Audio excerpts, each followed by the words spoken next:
Buenos días, iba a decir buenas tardes. Buenos días.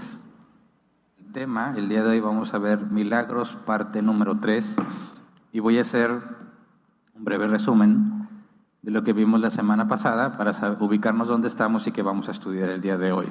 La semana pasada nos enfocamos en comprender qué es un milagro según la Biblia, ¿verdad? Y vimos definiciones de milagro. La primera que vimos fue la Real Academia Española. Nos da 2 definiciones. Número 1, milagro es un hecho no explicable por las leyes naturales y que se atribuye a intervención sobrenatural de origen divino. Y número 2, suceso o cosa rara, extraordinaria y maravillosa. Y vimos que el hecho de que la Real Academia Española dé 2 definiciones nos muestra quizás la causa de la confusión cuando hablamos de milagros, ¿verdad?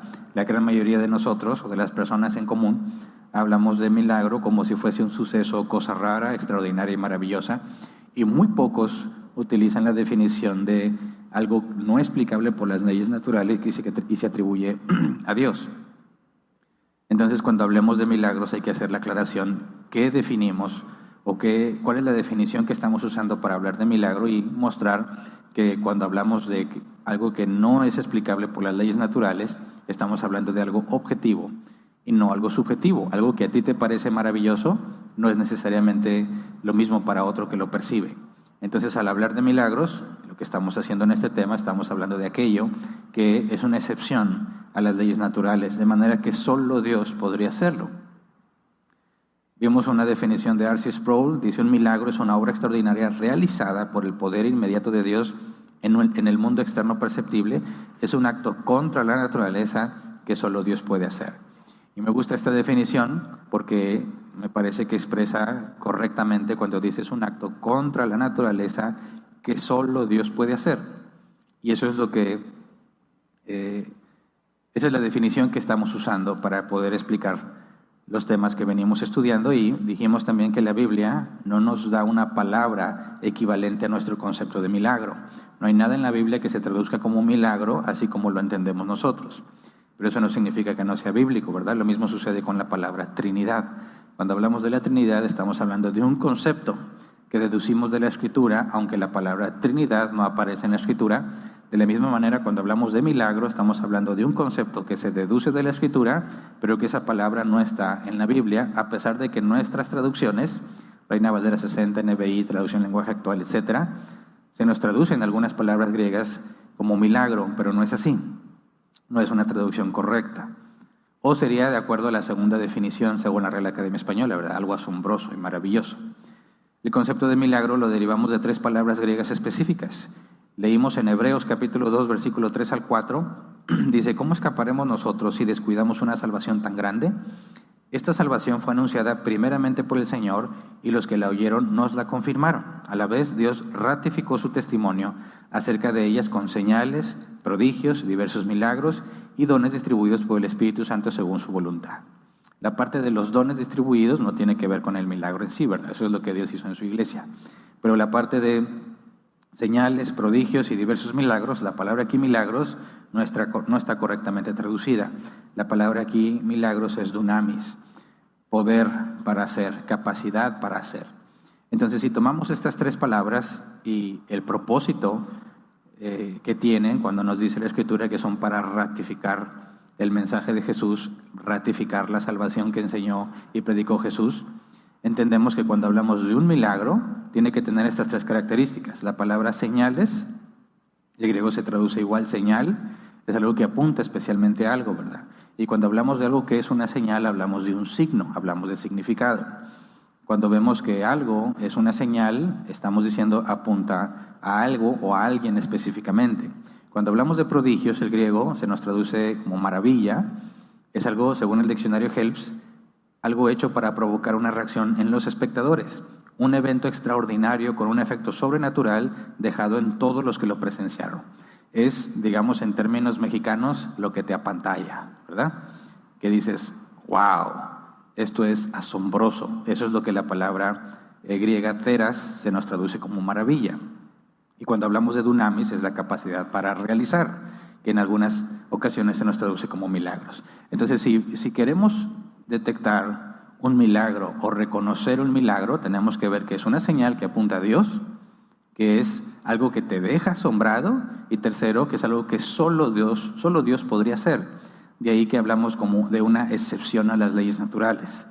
Cuando vemos en la Escritura que algo sucede y no es explicable según las leyes naturales, como un milagro tan simple de hacer que un hacha flote, vemos entonces que no está sucediendo por leyes, causa, efecto, de algo que podamos explicar en este mundo, sino que es algo que está fuera de todas estas leyes. Y con lo que ya hemos estudiado sabemos que Dios está fuera de todas las leyes que Él gobernó, ¿verdad? De hecho, Él es el que sostiene el universo. Todas las leyes, parámetros y restricciones que Él definió y las constantes con las cuales está ajustado el universo no lo afectan a Él.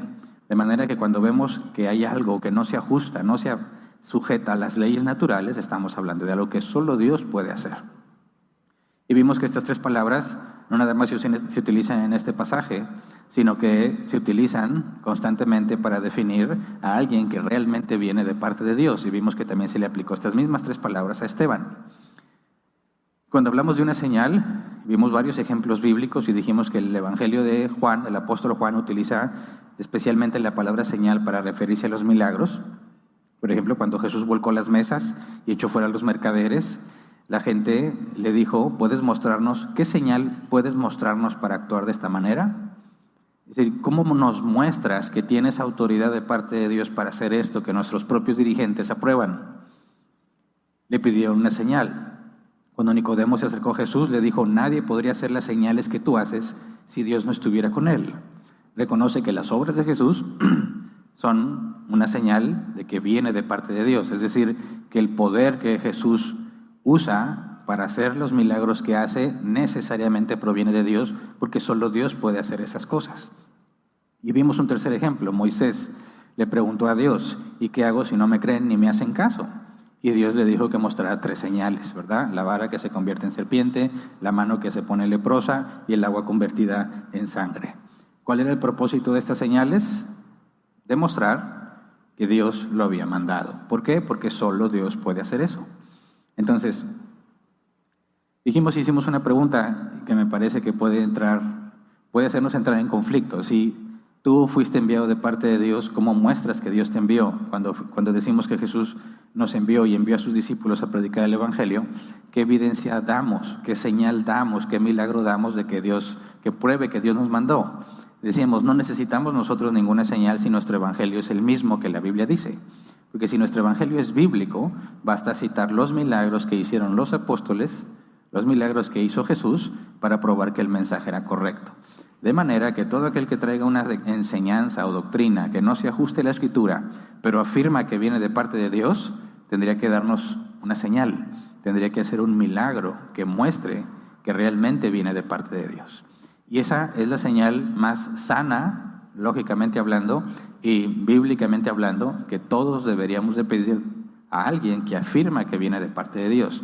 Y vimos el ejemplo de estos supuestos apóstoles y profetas que dicen que son siervos del Señor y vienen a decir que el mensaje de Dios es que les des dinero, ¿verdad?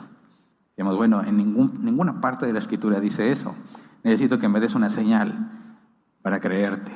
Digo, Dios puede hacer milagros, pero lo que tú me dices, que supuestamente viene de parte de Dios, no se ajusta a lo que Dios ha dicho, entonces necesito un milagro para creerte, necesito que me des una señal. Y con esos parámetros podemos distinguir entre aquello que es un milagro y aquello que no. Y dijimos que hay cosas que parecen milagro, pero no lo son. Por ejemplo, anomalías. El hecho de que una abeja vuele. ¿Se acuerdan? Termodinámicamente el cuerpo de la abeja no está diseñado para volar, sin embargo vuela. Y dijimos, no es un milagro que la abeja vuele, ¿verdad? Es un enfoque incorrecto. Si consideras la forma de las alas, la velocidad con la que aletea y el movimiento al aletear, puedes explicar sin problema cómo es que puede volar. Luego hablamos de la magia, trucos de magia que son tan sorprendentes que parecen un milagro, pero ni siquiera el mejor mago de nuestros tiempos, ni de cualquier tiempo, bueno, quizás antes sí, ¿verdad? Pero ahora ningún mago asegura que haga magia real, ¿verdad? Siempre que ves un truco de magia, estás enfocado en entender cómo hizo el truco. Cuando el mago, según esto, con un serrucho parte una mujer en dos, nadie cree que la mujer fue partida en dos, ¿verdad? Sino que estamos pensando en entender cómo hizo esa ilusión. Así que hay cosas muy sorprendentes que hacen los magos, pero eso no es un milagro. Y luego hablamos de las enfermedades psicosomáticas. Y mencioné el caso de una mujer que tenía ceguera psicosomática y después recuperó la vista. Y el hecho de que recuperara la vista no lo hace un milagro, porque realmente no estaba ciega. Vimos que las enfermedades psicosomáticas es cuando la mente altera el funcionamiento del cuerpo. Y leímos un poco textualmente de lo que había encontrado de estos casos. Y luego hablamos de señales satánicas, eventos sobrenaturales o personas poseídas, etc. No son un milagro. La divina providencia, cosas ordenadas por Dios que parecen un milagro, pero tienen una explicación natural. Por ejemplo, el hecho de que consiguieras novia, el hecho de que tuvieras un accidente muy fuerte y no te pasara nada, el hecho de, como vimos algunos artículos que andan por ahí en la internet, que se quemara toda la casa menos la Biblia. Cosas de ese tipo que no son un milagro porque son explicables por medio de las leyes naturales. Pero estamos diciendo que sí hay milagros, Dios puede hacer milagros, pero tenemos que tener mucho cuidado para determinar si lo que nos dicen que fue un milagro o lo que presenciamos realmente lo es. Y vamos a enfocarnos en estudiar qué cosas parecen milagro y no lo son. Y el día de hoy nos vamos a enfocar en las señales satánicas. ¿Por qué enfocarme en las señales satánicas? Porque los cristianos son muy dados a decir que Satanás tiene poder para hacer milagros. Y lo dicen basándose en la Escritura, en las cosas que leen en la Escritura. Así que tenemos que saber cómo damos respuesta ante los eventos narrados en la Escritura que parecen decir que Satanás tiene poder para hacer milagros. Y algunos son tan sorprendentes que dice la Escritura que va a hacer que muchos lo sigan. Y incluso vamos a ver, si Dios lo permite el día de hoy, cómo parece que Satanás tiene poder para hacer exactamente lo mismo que llegó a hacer Elías en los tiempos narrados en Crónicas, si no me equivoco, y en primera y segunda de Reyes. Así que antes de empezar a estudiar la Escritura y ver estos ejemplos de las supuestas milagros satánicos, vamos a orar, así como estamos. Señor, te damos muchas gracias por este día, nuestra primera reunión en el año, el día que consagramos para ti, uno de cada 7. Te rogamos que por medio de tu Espíritu Santo seamos enseñados, Señor. Que al hablar, predicar y enseñar tu palabra podamos ver el milagro, Señor, que solo tú puedes hacer. Pero es un milagro interno, algo que solo nosotros podemos presenciar. Cuando dice tu Escritura que el Espíritu Santo da testimonio a nuestro espíritu de que somos hijos tuyos. A nadie podemos convencer de ese milagro, Señor. No tenemos evidencia externa, pero nosotros sabemos que nos enseñas y te rogamos que nos permitas mostrar visiblemente las consecuencias de que tú estés morando en nosotros. Gracias de antemano. Amén. Muy bien. Vamos a ver varios casos de lo que parece un milagro hecho por Satanás para analizar con la información que tenemos si efectivamente califica como milagro o no. Y ver la relevancia o lo que implica el hecho de que si fuese posible que Satanás hiciera milagros, el problema que eso genera para todo el cristianismo. Entonces, empecemos con el hecho narrado en Éxodo 7 de los hechiceros de Faraón. Según lo que he leído y lo que he escuchado, es uno de los ejemplos más clásicos que utilizan algunos cristianos para atribuirle poder a Satanás o a sus demonios. Dios le ordenó a Moisés que se presentara ante Faraón y que cuando el Faraón les pidiera una señal, Dios haría las señales en el orden que le dijera a Moisés, en el momento en que le dijera a Moisés, para que Egipto tuviera evidencia de que Él es el Señor. Dice Éxodo 7, 8 y 9, el Señor le dijo a Moisés y a Aarón, cuando el Faraón les pida que hagan un milagro, le dirás a Aarón que tome la vara y la arroje al suelo ante el Faraón, así la vara se convertirá en serpiente. Eso es lo primero que iban a hacer Aarón y Moisés cuando se presentaran ante Faraón y les pide una señal. Fíjate, Faraón pide una señal. Vimos que los judíos, cuando fueron echados por Jesús del templo, pidieron una señal. Los israelitas, cuando Moisés va a hablar con ellos, piden una señal. Así que no es pecado, no es algo errado pedir señal a alguien que nos asegura que nos está diciendo algo de parte de Dios. Lo digo porque en ciertos ambientes cristianos son muy dados a decirte esto viene del Señor, ¿verdad? Se te acerca alguien cuando estás orando y te dice por la espalda, el Señor me dio esto para ti. Alguien dice, tuve un sueño y esto es de Dios para ti. Y bueno, si estás hablando de parte de Dios, Hay que examinar, ¿lo que me estás diciendo proviene de la Escritura? ¿Sí? Entonces, ok, gracias por apuntarme a la Escritura para que la lea, ¿verdad? Pero este es un mensaje no nada más para mí, sino para cualquiera que lea la Escritura. Ahora, si lo que te dicen no viene en la Escritura, pero aseguran que es de parte de Dios y tiene que ver con un evento, algo que va a cumplirse, hay que tener mucho cuidado de asegurarnos que eso realmente sea una señal de parte de Dios y no simplemente emociones de la persona que quiere decirnos, que tienen buenas intenciones algunos, ¿verdad? Te ven triste, dicen, déjame darle una palabra que lo motive, y te dicen, esto tiene Dios para ti, pero no es cierto que Dios lo tenga para ti, ¿verdad? Es quizás un pasaje bíblico, alguna frase motivadora que la persona con buenas intenciones quiere decirte para que levantes el ánimo, pero es muy serio decir que algo es de parte de Dios, y de hecho ese es el propósito de lo que estamos estudiando hoy. Así que cuando Dios le dice a Aarón y a Moisés, que cuando les pidan un milagro, que ahí está mal traducido, ¿verdad? Cuando les pida una señal, ellos deben usar la misma señal que mostraron ante los israelitas. Vamos a Éxodo 4, versículo 1 al 5. Dice, Moisés volvió a preguntar, ¿y qué hago si no me creen ni me hacen caso? ¿Qué hago si me dicen, el Señor no se te ha parecido? ¿Qué tienes en la mano?, preguntó el Señor. Una vara, respondió Moisés. Déjala caer al suelo, ordenó el Señor. Moisés la dejó caer al suelo y la vara se convirtió en una serpiente. Moisés trató de huir de ella, pero el Señor le mandó que la agarrara por la cola. En cuanto Moisés agarró la serpiente, ésta se convirtió en una vara en sus propias manos. Esto es para que crean que yo, el Señor, el Dios de sus padres, Dios de Abraham, de Isaac y de Jacob, me he aparecido a ti. Fíjate bien, el hecho de que la vara se convierta en serpiente, esa es la primera etapa, ¿verdad? Que debería ser algo asombroso. Todo pastor de ovejas en aquel entonces tenía una vara. Y prácticamente todos los israelitas se dedicaban a cuidar ovejas, entonces todos tenían una vara. Y el hecho de que una vara común y corriente, de uso común, ¿verdad?, se convierta en serpiente, es la primera etapa de la señal.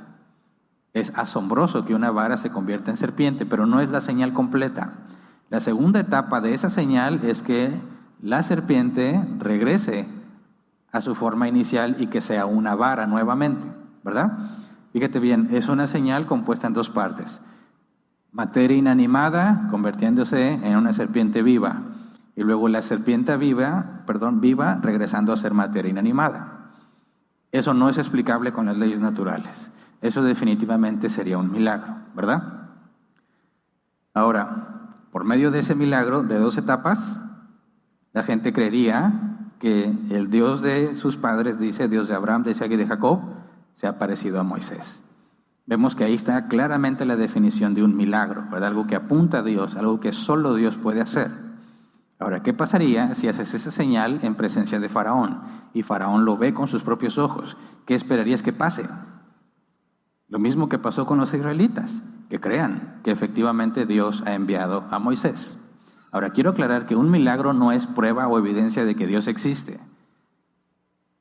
Lo más que puedes decir es que hay algo que no se ajusta a las leyes naturales, ¿verdad?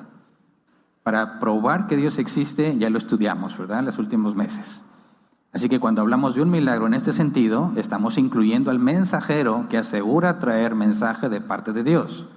De manera que el milagro atestigua, certifica, autentica al mensajero. Es la garantía de lo que él dice, de que lo que él dice viene de parte de Dios y por consecuencia está garantizado que sucederá.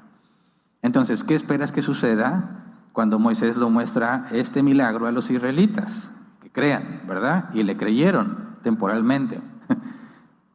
¿Qué pasaría si lo hace delante de Faraón? Pues tú esperarías que crea. Pero dice Éxodo 7, 10 al 12.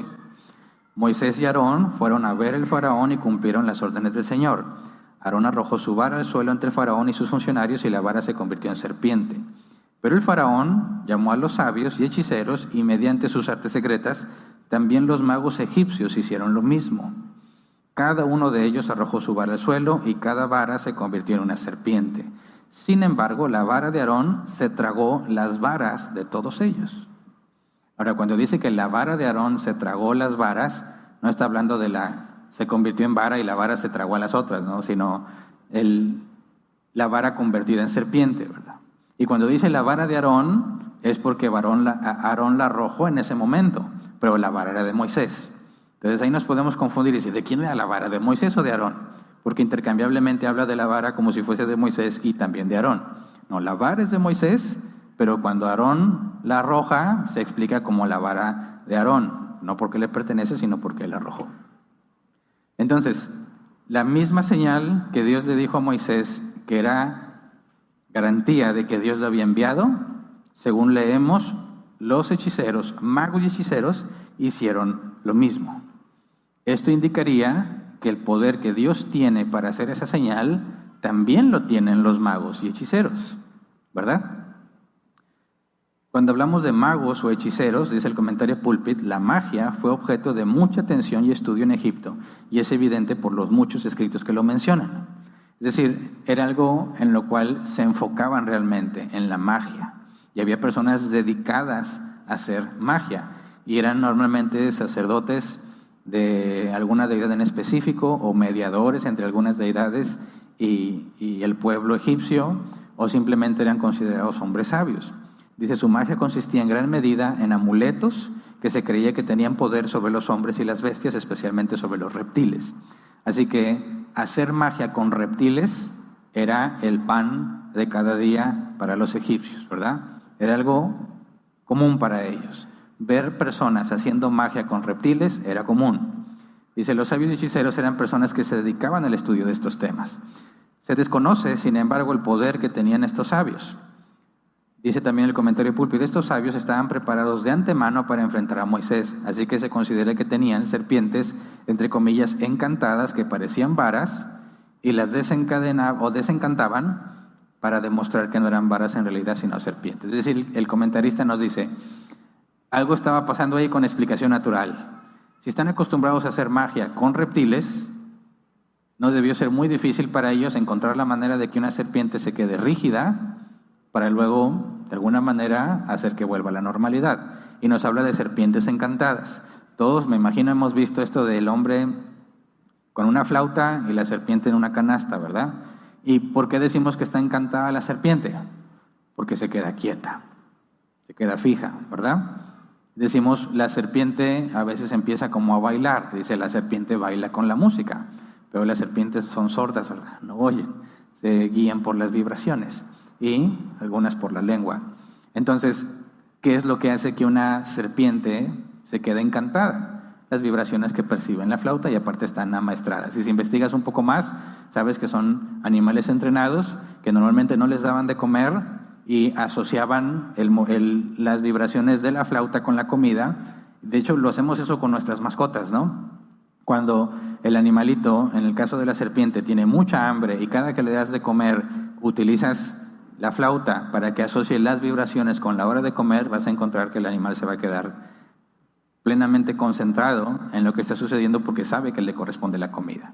Lo mismo yo he visto que hacen lo mismo con las vacas, con los perros, con los gatos. Si tú quieres que un gato reaccione cuando le hablas, háblale de cierta manera cuando le das de comer. Siempre que le des de comer, dile, no sé, mi gatita consentida, y luego le das la comida, va a asociar que cuando le grites gatita consentida, rápido va a venir, qué obediente animal, tiene hambre, ¿verdad? Y ya sabe que ahí está la conexión. Entonces, según el comentario Pulpit, está tratando de darle una explicación natural. Era algo común en Egipto, así que ya estaban preparados. Se tuvieron que haber enterado de alguna manera que Moisés estaba haciendo esas señales entre el pueblo, y para ellos no fue problema, ¿verdad? Pero fíjate lo que dice el comentario Benson. Tal vez los magos tenían poder sobrenatural proveniente de ángeles malvados. Y esa es la parte que muchos prefieren interpretar. Que no había algo natural en las serpientes, sino que tenían poder sobrenatural para eso.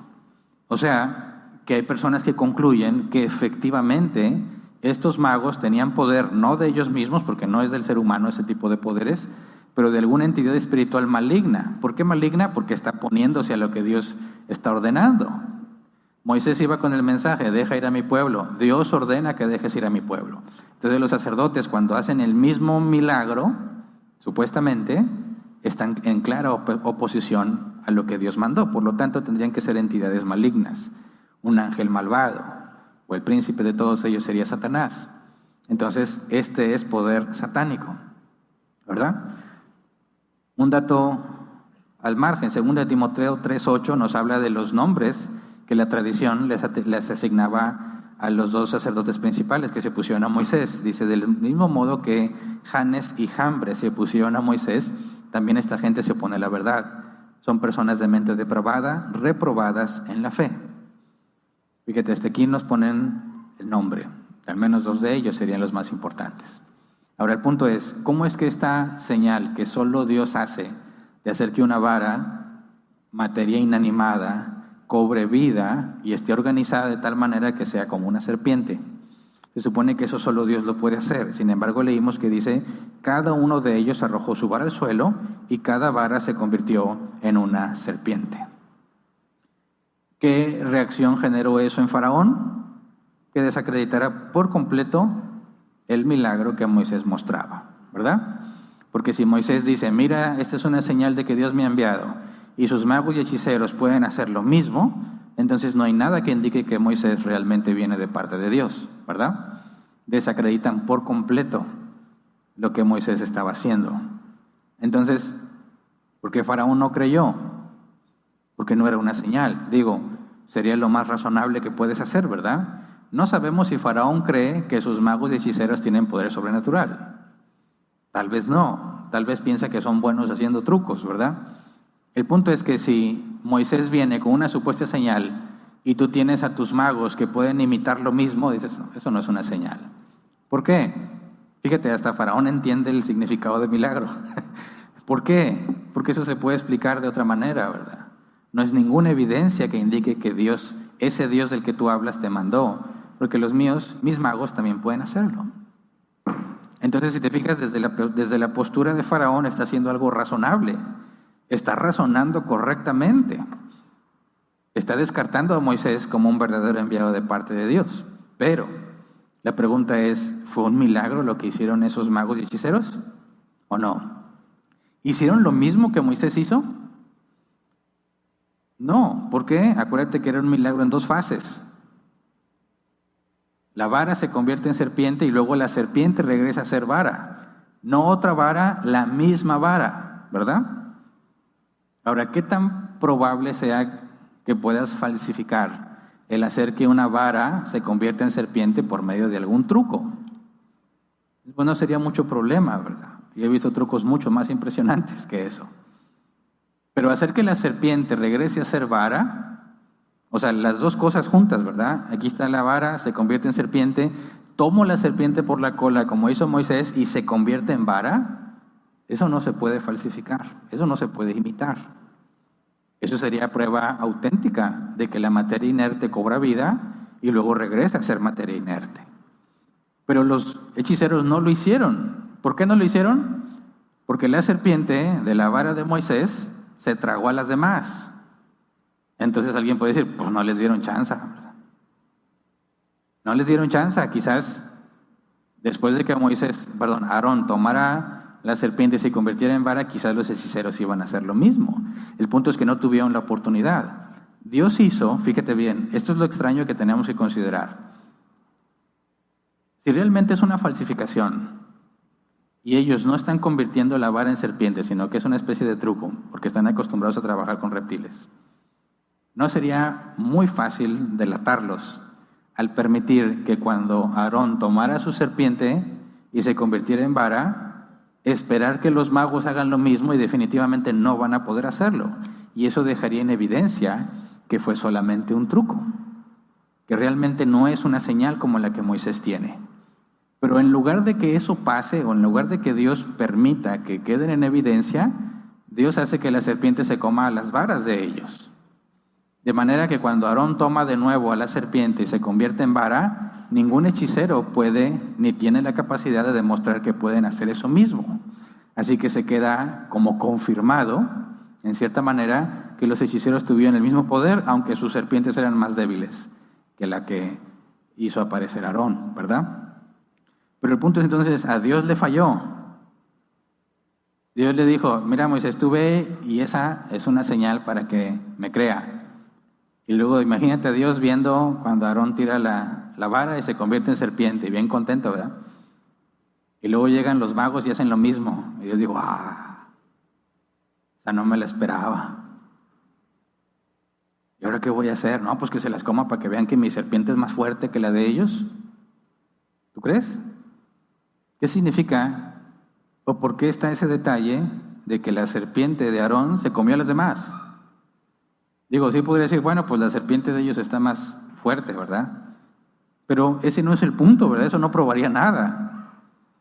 En ninguna manera contribuye a pensar o contribuye a la idea de que efectivamente Moisés viene de parte de Dios el hecho de que la serpiente se coma a las demás.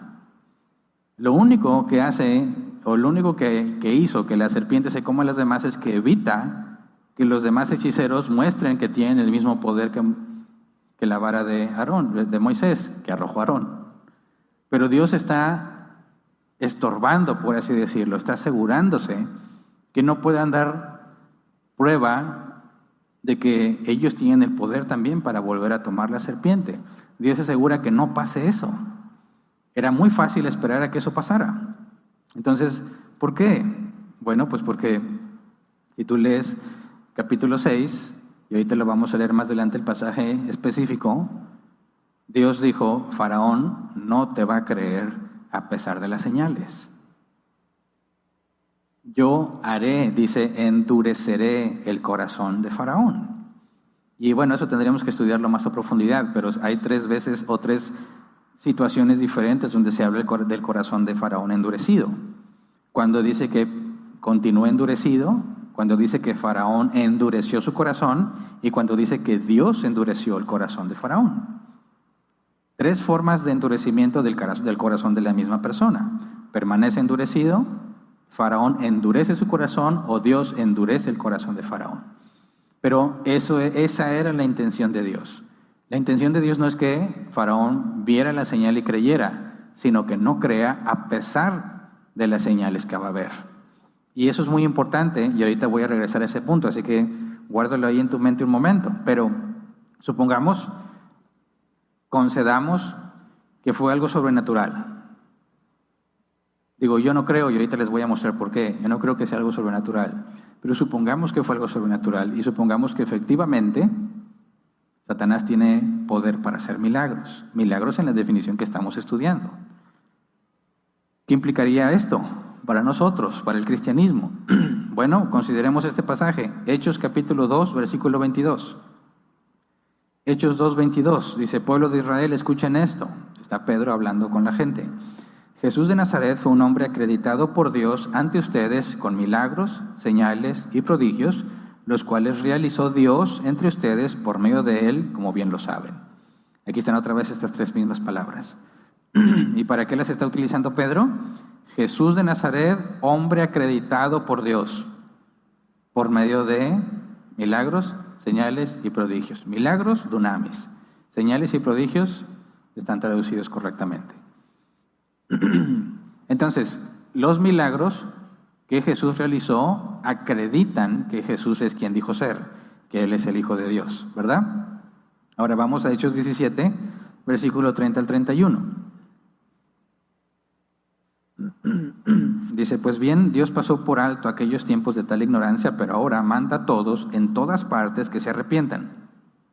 Él ha fijado un día en el que juzgará al mundo con justicia por medio del hombre que ha designado.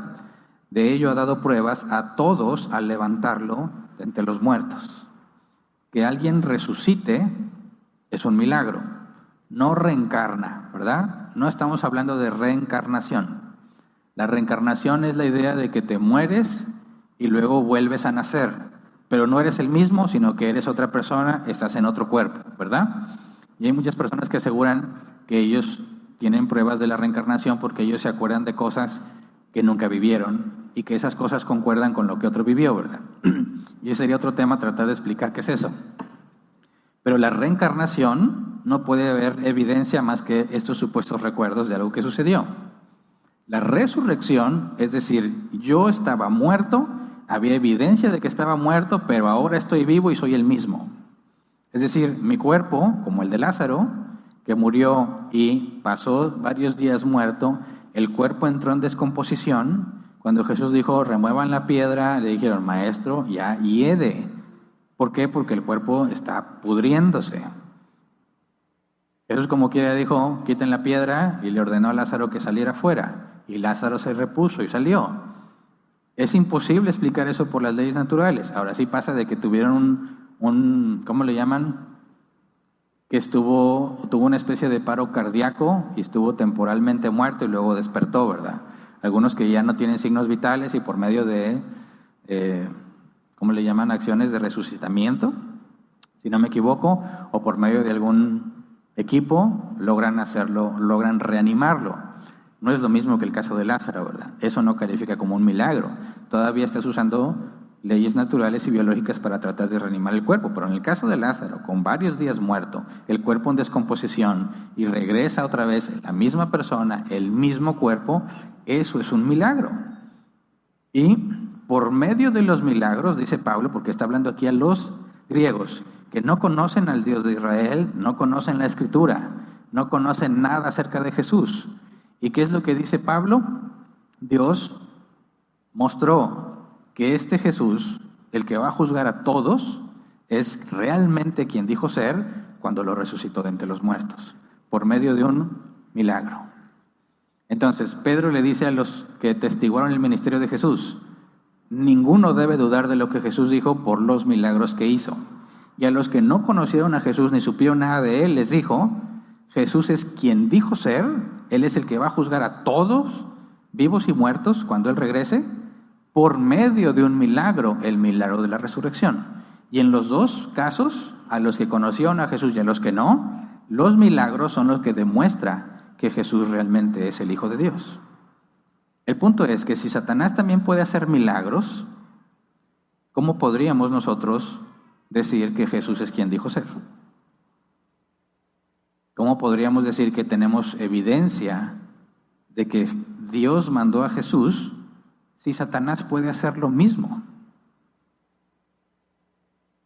Se acaba el Evangelio. Si la resurrección es algo que Satanás también puede hacer, ¿por qué creer en Jesús? De hecho, sería peor. ¿Qué tal si todo lo que Jesús hizo, lo hizo con el poder de Satanás? ¿Qué tal si Satanás planeó todo este engaño? Como aseguran algunos judíos que he leído, que todo esto es un engaño del maligno, haciendo que nosotros adoremos a un hombre que no es Dios. Y cuando dicen, oye, pero los milagros son de Satanás, esos milagros. Ahí está la Biblia que dice que Satanás también hace milagros, dicen. Entonces, Satanás tiene engañados a todos los cristianos, haciendo que adoren a un hombre común y corriente que hizo milagros por el poder que Satanás le dio. Nadie piensa así. ¿Cómo no? De hecho, esa es la acusación que hicieron contra Jesús. Vamos a Marcos capítulo 3, versículo 22 al 26. Marcos 3, 22 al 26 dice, los maestros de la ley que habían llegado a Jerusalén decían, está poseído por Belcebú, expulsa a los demonios por medio del príncipe de los demonios. O sea, no niegan que está sucediendo algo sobrenatural, pero es Satanás quien lo hace, dice ellos. Y se lo dijeron a Jesús directamente, tú echas fuera a los demonios, pero porque Satanás te dio el poder de hacer ese milagro. Ellos le atribuían a Satanás el poder para hacer milagros. ¿Qué dijo Jesús? Versículo 23. Entonces Jesús los llamó y les habló en parábolas. ¿Cómo puede Satanás expulsar a Satanás? Si un reino está dividido contra sí mismo, ese reino no puede mantenerse en pie. Y si una familia está dividida contra sí misma, esa familia no puede mantenerse en pie. Igualmente, si Satanás se levanta contra sí mismo y se divide, no puede mantenerse en pie, sino que ha llegado a su fin. ¿Qué les está diciendo? Es incoherente lo que dices. Porque cuando Jesús echaba fuera a los demonios, es un milagro, algo que solo Dios puede hacer. Es algo que le afecta a Satanás y a su reino. Y cuando ellos dicen, tú los haces por el poder de Satanás, estás diciendo una contradicción, ¿verdad? Satanás quiere poderarse de la gente. ¿Cómo puede ser que Satanás mismo libere a la gente de su influencia? Es absurdo, es contradictorio, es incoherente. Fíjate que también Jesús argumentó, ¿verdad? Entonces, es una acusación incoherente, pero si Satanás hace milagros, no hay razón para creer en Jesús. Si solo Dios hace milagros, Tenemos que evaluar si lo que Jesús hizo fue un milagro. Y si es un milagro, no debe quedar duda de que Dios lo envió. Pero entonces, si Satanás hace milagros, el cristianismo no tiene ningún sentido. Si Jesús era un hombre común y corriente que Satanás usó para engañarnos, como dijo el apóstol Pablo, si la resurrección no es real, entonces somos los más miserables de todos. Ahora supongamos que fue real, pero por el poder de Satanás es lo mismo. Estaríamos todos engañados. No habría forma de confiar en nada ni en nadie, porque Satanás puede hacer lo mismo que Dios. Por eso es absurdo pensar que si Jesús sanó enfermos y echó fuera demonios y resucitó muertos, es decir, los libró temporalmente del poder de la muerte, y eso es opuesto a lo que Satanás busca, es incoherente pensar que Satanás esté haciendo eso. Pero entonces, ¿cómo explicamos lo que leemos en la Biblia, que parece indicar que Satanás tiene poder para hacer la misma señal, el mismo milagro que Dios le dio a Moisés para demostrarle a la gente que venía de parte de Dios? Bueno, tenemos que aplicar lo mismo que vimos la semana pasada. ¿Estos hechiceros están haciendo efectivamente un milagro o no? Cuando hablamos de la palabra señal, ¿están dando una señal al imitar el milagro que hizo Dios por medio de la vara de Moisés? Bueno, apunta a que ellos, en teoría, ¿verdad?, queriendo conceder para efectos de nuestro ejercicio, puede apuntar a que ellos también tienen poder, ¿verdad?, a sus deidades. ¿Sería un prodigio? O sea, ¿te apantalla? Bueno, si el truco está bien hecho, sí me apantalla, ¿verdad? Sí digo, wow, no lo puedo explicar, no lo puedo entender. Pero el tercero, la palabra dunamis, ¿ellos mostraron que tienen ese poder para hacer las cosas? Bueno, quizás no ellos, pero quizás Satanás detrás de ellos. Bueno, no creo que tengan ese poder. Y basta con seguir viendo las señales que se hicieron y cómo reaccionaron ellos. Porque si ves, por ejemplo, vamos a Éxodo, antes que eso, para no brincármelo, que ya me estoy saltando. Por eso tengo mis notas, porque me emociono y me voy a decir ya lo que quiero decir y tengo que asegurarme de explicar todo claramente. Primero, yo digo y aseguro, y lo voy a probar en un momento, que aunque califique como lo que comunica la palabra señal, que apunta a su Dios, a su deidad, y que es un prodigio porque es algo asombroso, aún así en ninguna manera muestra que tengan dunamis, capacidad de hacer lo que solo Dios puede hacer. Pero la pregunta es, ¿por qué pudieron hacer eso? ¿Por qué Dios lo permitió y por qué Dios no los dejó en evidencia? Vamos a Éxodo 7, versículo 1 al 5. Porque algunos que he leído, sobre todo ateos, consideran que Dios, y algunos que se dicen cristianos, en el teísmo abierto, aseguran que Dios no puede saber lo que va a pasar y que tiene que reaccionar. Y que cuando los magos y hechiceros replicaron lo de la vara, pues Dios entró así como que en conflicto, porque le falló su plan y tuvo que buscar qué otra cosa hacer. Y su única reacción fue hacer que la serpiente de la vara de Moisés se comía a las otras. Pero eso no tiene sentido si leemos Éxodo 7, versículo 1 al 5. Dice, toma en cuenta, le dijo el Señor a Moisés, que te pongo por Dios ante el faraón. Tu hermano Aarón será tu profeta. Tu obligación es decir todo lo que yo te ordene que digas. Tu hermano Aarón, por su parte, le pedirá al faraón que deje salir de su país a los israelitas. Yo voy a endurecer el corazón del faraón, y aunque haré muchas señales milagrosas y prodigios en Egipto, él no les hará caso. Entonces descargaré mi poder sobre Egipto, con grandes actos de justicia sacaré de allí a los escuadrones de mi pueblo, los israelitas. Y cuando yo despliegue mi poder contra Egipto y saque de allí a los israelitas, sabrán los egipcios que yo soy el Señor. Entonces fíjate, no es que le fallara el plan a Dios, no es que tuvo que reaccionar haciendo que su serpiente se comiera a las demás, sino que de antemano él dijo, voy a hacer muchas señales y voy a endurecer a Faraón. Estas señales no estaban diseñadas para que Faraón crea, sino para traer juicio sobre ellos y sobre todos los egipcios. Cuando dice el versículo 3, yo voy a endurecer el corazón del faraón y aunque haré muchas señales milagrosas y prodigios en Egipto, él no les hará caso. Está diciendo que va a permitir que cuando se muestren las señales verdaderas ante Faraón, hay algo que lo persuada de que efectivamente no es real. Esto es importante porque lo vamos también a ver en el caso de Apocalipsis, que es otro pasaje que parece decir claramente que Satanás tiene poder para hacer milagros.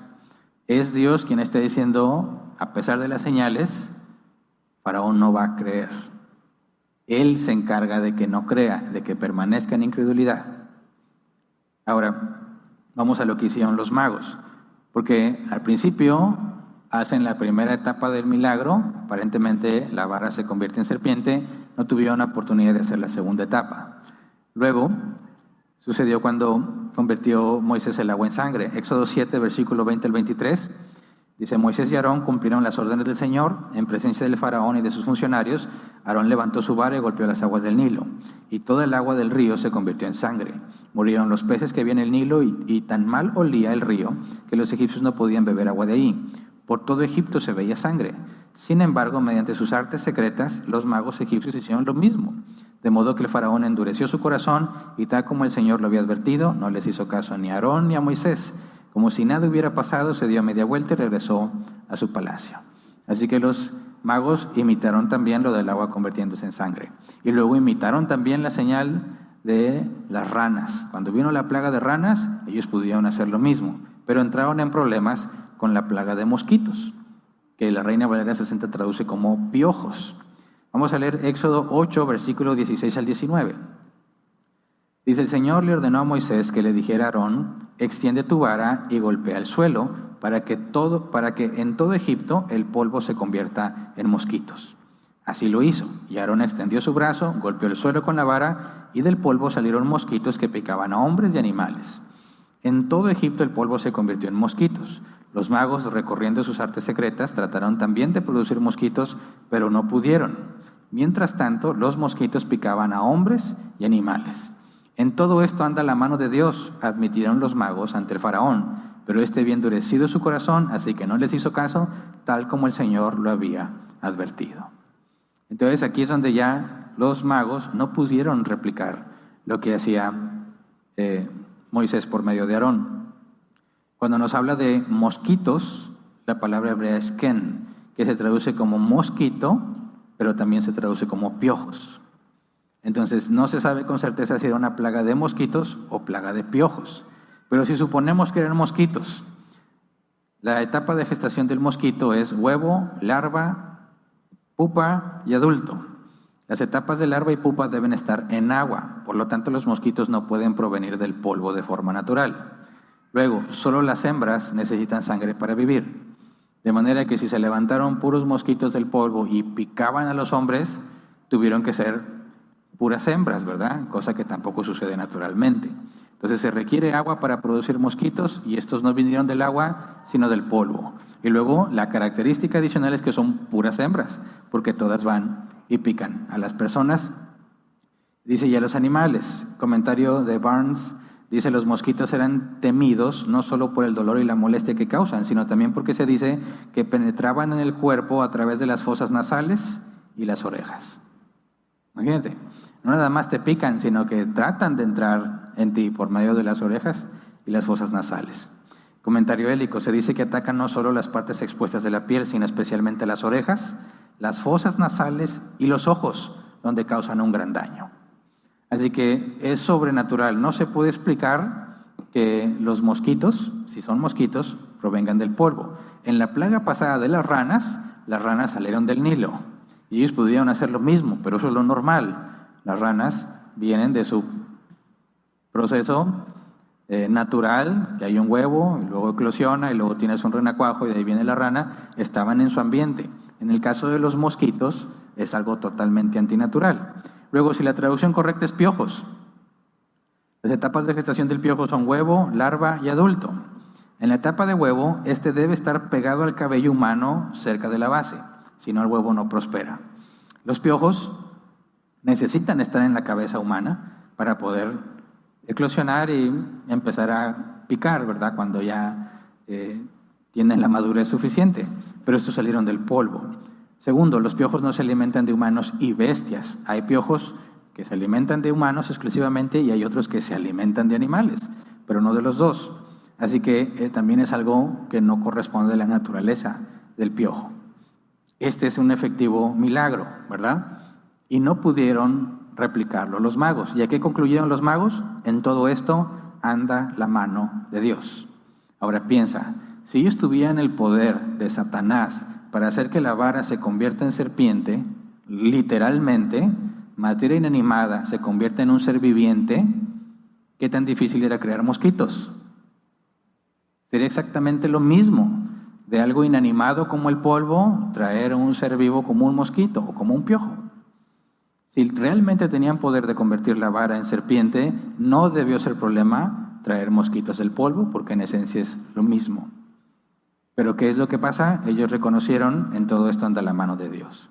Así que vemos que de ahí en adelante no pudieron replicar nada. Es más, desde ahí reconocieron y dejaron de pelear. Ya no hicieron nada. Esto es de Dios, pero Faraón seguía endurecido. ¿Él mismo se endureció o Dios lo endureció? Entonces, ¿realmente tenían poder sobrenatural? Es decir, ¿tenían dunamis? No. Le echaron ganas, ¿no? Nos convencieron quizás en las primeras 3 plagas, después quedaron en evidencia. ¿Pero por qué? Porque Dios así lo había planeado. Dios permitió que hubiese mecanismos, ilusiones, trucos, lo que sea, para que permanezcan engañados. Ese era el propósito. Cuando algunos dicen, no, Dios quiere que todos se salven, sí lo dice la Escritura, Dios quiere que todos se salven y que nadie proceda, y que todos procedamos, que no quiere que ninguno se pierda, literalmente, no quiere que ninguno se pierda, sino que todos procedan del arrepentimiento. Sin embargo, aquí no está interesado en que Faraón se salve. ¿Cómo entendemos esto? Bueno, si tú lees el pasaje que dice que no quiere que ninguno se pierda, sino que todos procedan del arrepentimiento, está hablando de la iglesia. Lee en su contexto, habla de la iglesia. No quiere ni que ninguno en la iglesia se pierda, sino que todos procedan del arrepentimiento. Eso es la disciplina del Señor, la perseverancia de los santos.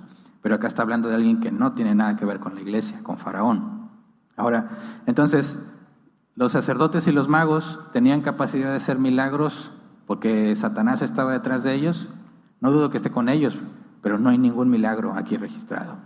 No cabe en la característica ni en la descripción de un milagro bíblico. Quizás hicieron algo sobrenatural al principio, pues tal vez, pero aún así no califica como milagro y no se compara con lo que Dios hizo. Siguiente, Job. Lo que Satanás hizo para acabar con lo que Job tenía. Y aquí sí está claramente referenciado Satanás, ¿verdad? El caso de los magos, Satanás no estuvo ahí haciendo milagros ni nada. Es más, ni siquiera está mencionado. Pero en el caso de Job, no hubo ningún intermediario. Él mismo lo hizo. Vamos a Job 1:9 al 19. Dice, Satanás replicó, ¿y acaso Job te honra sin recibir nada a cambio? Recuerden que está registrado este diálogo cuando se presentan los hijos de Dios ante Dios, y los hijos de Dios en ese sentido, como la Biblia lo dice en el Antiguo Testamento, se refiere a los ángeles. Los ángeles son nombrados como hijos de Dios porque son creación directa de Dios. No es el mismo no es el mismo concepto cuando hablamos de los hijos de Dios en términos de la salvación, que nosotros fuimos adoptados como hijos. Aquí los hijos de Dios son los ángeles, creados directamente por Dios. Y entre ellos se presentó también Satanás. Y Dios le dice a Satanás, ya viste a Job, que es íntegro y recto y que me sirve. Y Satanás le dice, ¿y acaso Job te honra sin recibir nada a cambio? Versículo 10, ¿acaso no están bajo tu protección él y su familia y todas sus posesiones? De tal modo has bendecido la obra de sus manos que sus rebaños y ganados llenan toda la tierra. Pero extiende la mano y quítale todo lo que posee, a ver si no te maldice en tu propia cara. Fíjate cómo reta a Dios, ¿verdad? Versículo 12. Muy bien, le contestó el Señor. Todas sus posesiones están en tus manos con la condición de que él no le pongas la mano encima. Dicho esto, Satanás se retiró de la presencia del Señor. Llegó el día en el que los hijos y las hijas de Job celebraban un banquete en casa de su hermano mayor. Entonces un mensajero llegó a decirle a Job, mientras los bueyes araban y los asnos pastaban por ahí cerca, nos atacaron los de Sabá y se los llevaron. A los criados los mataron a filo de espada. Solo yo pude escapar y ahora vengo a contárselo a usted. Versículo 16. No había terminado de hablar este mensajero cuando uno más llegó y dijo, del cielo cayó un rayo que calcinó a las ovejas y a los criados. Solo yo pude escapar para venir a contárselo. No había terminado de hablar este mensajero cuando otro más llegó y dijo, unos salteadores caldeos vinieron y dividiéndose en 3 grupos se apoderaron de los camellos y se los llevaron. A los criados los mataron a filo de espada. Solo yo pude escapar y ahora vengo a contárselo. No había terminado de hablar este mensajero todavía cuando otro llegó y dijo: los hijos y las hijas de usted estaban celebrando un banquete en casa del mayor de todos ellos, cuando de pronto un fuerte viento del desierto dio contra la casa y derribó sus 4 esquinas, y la casa cayó sobre los jóvenes y todos murieron. Solo yo pude escapar y ahora vengo a contárselo. Ok, ¿quién hizo todas estas cosas? Satanás. Que los caldeos vengan a luchar y eso, dice, no tiene mucho de milagroso, ¿verdad? Pero que cayera un rayo del cielo y acabara con todas sus ovejas. Dice la Reina Valera 60, el versículo 16, fuego de Dios cayó del cielo, que quemó las ovejas y los pastores y los consumió.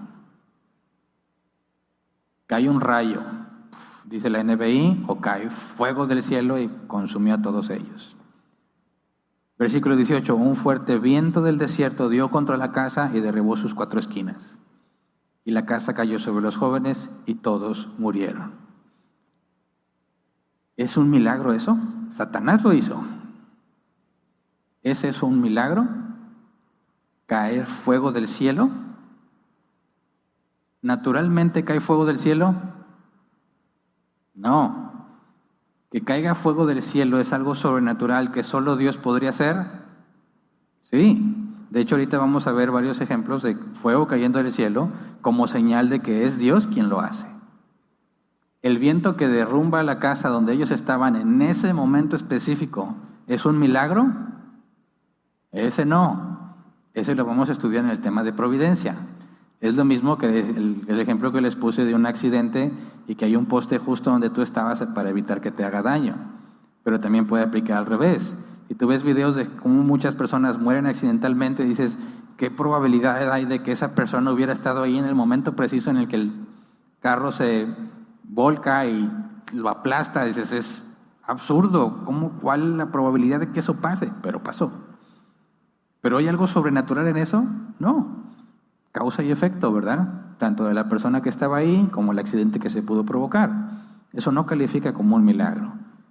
Que vinieran ciertas personas, los caldeos o los de Sabá, y maten a las personas, y dice, pues bueno, eso tampoco es un milagro, también lo puedes explicar con la causa y efecto. Pero lo que no podemos descartar es que fuego bajó del cielo o un rayo bajó del cielo. El punto es, ¿entonces Satanás tiene poder para hacer eso? La respuesta es no. ¿Pero por qué no? Si dice claramente que Dios le dio permiso a Satanás para que Satanás viniera a quitarle todo a Job. Precisamente por ese permiso que se le da. Piensa, Judas Iscariote, el traidor, ¿hizo milagros Judas? Sí. Estaba en el grupo de los 12 que fueron enviados a sanar enfermos, a echar fuera demonios, incluso resucitaron muertos. Todos esos milagros los hizo Judas. ¿Y Judas era hijo de Dios? No. ¿Fue elegido para salvación? Tampoco. ¿Judas tenía el poder para hacer esos milagros? Tampoco.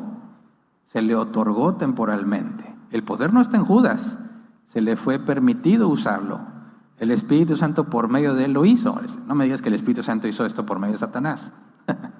No el Espíritu Santo en Satanás, pero recibió la autoridad para hacerlo. Por eso cuando la Reina Valera 60 dice, fuego de Dios cayó del cielo, nos da la clave. Eso es lo que dice el original. No es Satanás quien lo hace. Satanás usando la autoridad de Dios para hacerlo. Por eso, el hecho de que Judas haya hecho milagros no identifica a Judas como un siervo de Dios, en el sentido de que voluntariamente está tratando de glorificar a Dios. Fue utilizado por Dios. En el mismo sentido, Satanás, en este caso en particular, no es un poder que él tenga, es una autoridad temporal que se le concede. Es algo muy diferente. Satanás no tiene poder. Dios le permitió usar ese poder de la misma manera que le permitió a Judas tener ese poder temporalmente. Así que no, aunque sí es un milagro, el fuego del cielo, no es algo que proviene de Satanás, algo que se le permitió hacer.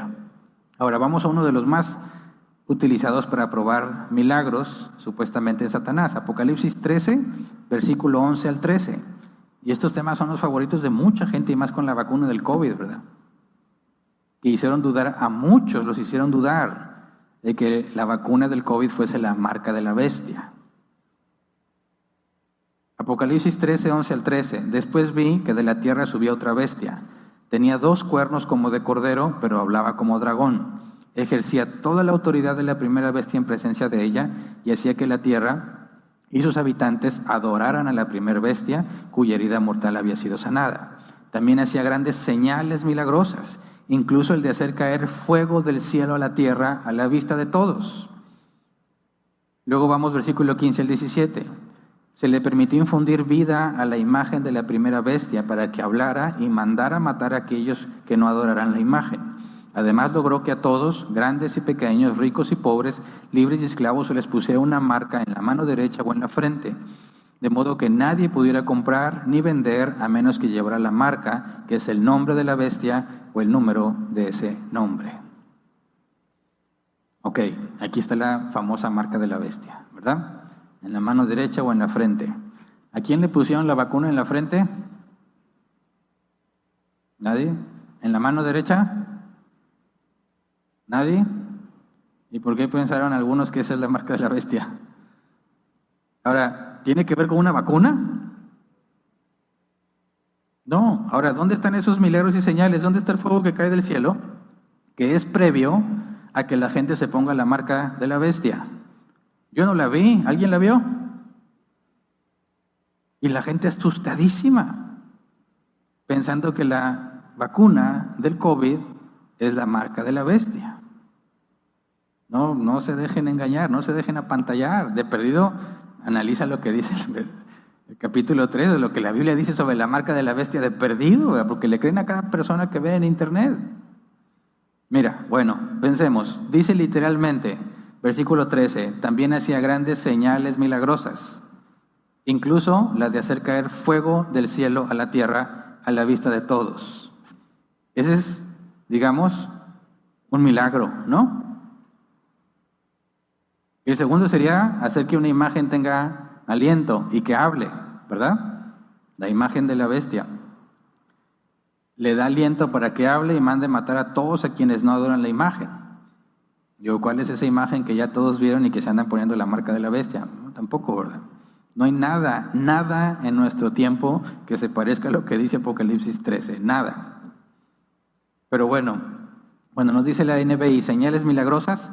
La palabra griega es semeion, señal, una de las 3 requeridas para calificar a un milagro como milagro. ¿Cuál señal dio? Hacer fuego, que caiga fuego del cielo. Ahora, me parece que si alguien ve que cae fuego del cielo a la tierra, cumpliría con la segunda palabra, ¿no? Maravilla. Es algo que apantalla. Y de hecho eso va a persuadir a muchos de seguir a esta bestia. De hecho, hacer descender fuego del cielo es una señal que Dios dio varias veces en el Antiguo Testamento. Vamos a una de ellas, Primera de Reyes, capítulo 18, versículo 21 al 24. Dice, Elías se presentó ante el pueblo y dijo, ¿hasta cuándo van a seguir indecisos? Si el Dios verdadero es el Señor, deben seguirlo. Pero si es Baal, síganlo a él. El pueblo no dijo una sola palabra. Entonces Elías añadió, yo soy el único que ha quedado de los profetas del Señor. En cambio, Baal cuenta con 450 profetas. Tráiganos 2 bueyes, que escojan ellos uno, lo descuarticen y pongan los pedazos sobre la leña, pero sin prenderle fuego. Yo prepararé el otro buey y lo pondré sobre la leña, pero tampoco le prenderé fuego. Entonces invocarán ellos el nombre de su Dios y yo invocaré el nombre del Señor. El que responda con fuego, ese es el Dios verdadero. Y todo el pueblo estuvo de acuerdo. Digo, es razonable, ¿no? Dame una evidencia de que tu Dios, Elías, es el verdadero Dios, ¿ok? Que caiga fuego del cielo. Pero yo voy a creer que su Dios, Baal, es el verdadero Dios, si cuando le pidan a Baal, cae fuego del cielo, ¿verdad? Sabemos la historia. ¿Qué pasó? Los de Baal hicieron el ridículo, ¿verdad? Como muchos que estuvieron reprendiendo el COVID. Y luego cuando Elías prepara todo el altar, cae fuego del cielo y queda certificado, autenticado. El Dios verdadero es el Señor, ¿verdad? Ahora, vamos a 2 de Reyes, capítulo 1, versículos 7 al 10. El rey les preguntó qué aspecto tenía el hombre que les salió al encuentro y les habló de ese modo. Llevaba puesto un manto de piel y tenía un cinturón de cuero atado a la cintura. Contestaron ellos: era Elías el tisbita, exclamó el rey. Y enseguida envió un oficial con 50 soldados a buscarlo. El oficial fue y encontró a Elías sentado en la cima de un monte. Hombre de Dios, le dijo, el rey le ordena que baje. Versículo 10, si soy hombre de Dios, replicó Elías, que caiga fuego del cielo y te consuma junto con tus 50 soldados. Al instante cayó fuego del cielo y consumió al oficial y a sus soldados. Fíjate la condición, si soy hombre de Dios, que caiga fuego del cielo. Y cayó fuego del cielo. ¿Le sirvió de testimonio a los 50 que estaban ahí? No, porque los mató, pero sí al que los envió, ¿verdad? ¿Y qué hizo ese hombre? Mandó otros 50. ¿Y qué volvió a pasar? Cayó fuego del cielo y los consumió a los 50. ¿Y qué hizo el hombre, el rey que los mandó? Mandó otros 50. Como quien dijo, a ver quién se cansa primero, ¿verdad? ¿Yo mandar 50 o tú quemarlos? Cuando llegaron los terceros 50, fue muy sabio el que habló con Elías. Dijo, yo aquí no tengo nada que ver, yo nomás estoy cumpliendo órdenes, ten misericordia de mi vida, y Dios le perdonó la vida a ellos. Pero fuego del cielo descendió 2 veces para mostrar que Elías era hombre de Dios, más fuego del cielo que cayó cuando hizo el reto con los sacerdotes de Baal, ¿verdad? Pero también dio Dios fuego del cielo para confirmar y dar señal tanto a David como a Salomón. Primera de Crónicas 21:26. Dice, allí construyó un altar al Señor y le ofreció holocaustos y sacrificios de comunión. Luego oró al Señor y en respuesta Dios envió fuego del cielo sobre el altar del holocausto. En respuesta. ¿Qué es lo que estaba pidiendo David aquí? Evidencia de que había sido perdonado cuando mandó censar al pueblo. ¿Cómo Dios le mostró que efectivamente él lo había perdonado? Mandando fuego del cielo. Segunda de Crónicas 7, versículo 1 y 2. Cuando Salomón terminó de orar, descendió fuego del cielo y consumió el holocausto y los sacrificios, y la gloria del Señor llenó el templo. Tan lleno de su gloria estaba el templo que los sacerdotes no podían entrar en él. Y esta es la segunda vez que pasaba esto. La primera vez que se inauguró el templo, cayó fuego del cielo para el altar. La segunda vez, en el templo nuevo que establece Salomón, vuelve a caer fuego del cielo. Ahora tenemos que la bestia va a hacer caer fuego del cielo. Entonces, ¿qué diferencia hay entre Elías y las 3 veces que cayó fuego del cielo? El fuego del cielo para encender el altar en el primero y en el segundo templo, y el fuego en el holocausto de David, cuando le mostró que lo perdonó y al pueblo por el censo que hizo. De nada nos serviría si Satanás también hace eso. Entonces, ¿cómo explicamos o cómo entendemos lo que nos dice la Escritura sobre lo que hacía esta bestia? Bueno, vamos a Apocalipsis 13, versículo 11 y 12, porque es muy fácil rastrearlo. Apocalipsis 13, 11 y 12. Dice, después vi que de la tierra subía otra bestia, ya lo leímos. Tenía 2 cuernos como de cordero, pero hablaba como dragón. Fíjate bien, ejercía toda la autoridad de la primera bestia en presencia de ella, y hacía que la tierra y sus habitantes adoraran a la primera bestia, cuya herida mortal había sido sanada. ¿Cómo tenía poder esta bestia, que es la segunda? ¿Cómo tenía poder para hacer lo que hizo? Porque recibió autoridad de la primera bestia, ¿verdad? Autoridad de la primera bestia. Esta segunda bestia no tiene el poder en sí mismo para hacerlo, ¿verdad? Recibió autoridad de la primera bestia. Ahora, ¿qué onda con esa primera bestia? Apocalipsis 13, versículo 1 al 5. Dice, y el dragón se plantó a la orilla del mar. Entonces vi que del mar subía una bestia, la cual tenía 10 cuernos y 7 cabezas. En cada cuerno tenía una diadema y en cada cabeza un nombre blasfemo contra Dios. La bestia parecía un leopardo, pero tenía patas como de oso y fauces como de león. El dragón le confirió a la bestia su poder, su trono y su gran autoridad. Una de las cabezas de la bestia parecía haber sufrido una herida mortal, pero esa herida ya había sido sanada. El mundo entero, fascinado, iba tras la bestia y adoraba al dragón, porque había dado su autoridad a la bestia. También adoraban a la bestia y decían, ¿quién como la bestia? ¿Quién podrá? ¿Quién puede combatirla? Entonces, la segunda bestia, que decimos que hacía descender fuego del cielo, recibió autoridad de la primera bestia. Esta es la primera bestia. Esta primera bestia recibió autoridad ¿de quién? Del dragón, ¿verdad? Entonces, el dragón escarlata, mencionado en el capítulo 12, le da su autoridad a la primer bestia en el capítulo 13. Esa primer bestia le da su autoridad a la segunda bestia. La segunda bestia hace descender fuego del cielo, no porque ella tenga el poder, sino por la autoridad de la primer bestia, ¿verdad? La primer bestia le dio esa autoridad no porque él la tenga, sino porque el dragón le dio su autoridad. Y el dragón en Apocalipsis es claramente Satanás. Entonces, ¿quién le dio autoridad a la primer bestia y por consecuencia a la segunda para hacer descender fuego del cielo? Satanás. Ok, ¿es un milagro o no? Bueno, vamos a Mateo 24, versículo 23 al 25.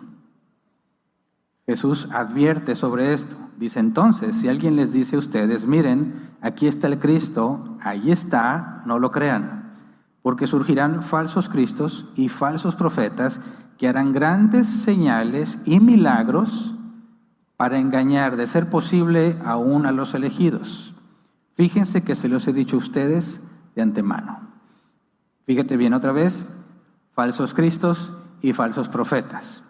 El dragón en Apocalipsis es Satanás y le da su poder a la primer bestia, que es supuestamente el Mesías prometido, un falso Cristo.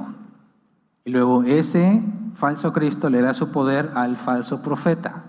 Jesús dice, surgirán falsos cristos y falsos profetas, que harán grandes señales y milagros, aquí milagros no es dunamis, para engañar, de ser posible, aún a los elegidos. Engañar. ¿Son milagros auténticos o son un engaño? Si son señales para engañar, no son un milagro. Pero vamos a 2 de Tesalonicenses, capítulo 2, versículo 8 al 12. 2 de Tesalonicenses 2, 8 al 12. Dice, entonces se manifestará aquel malvado, a quien el Señor Jesús derrocará con el soplo de su boca y destruirá con el esplendor de su venida. Fíjate bien, está hablando de su venida y nos ubica en el mismo contexto temporal de Apocalipsis 13, ¿verdad? Antes de que Jesús venga. Versículo 9. El malvado vendrá por obra de Satanás, con toda clase de milagros, señales y prodigios falsos. Falsos. Con toda perversidad engañará a los que se pierden por haberse negado a amar la verdad y así ser salvos.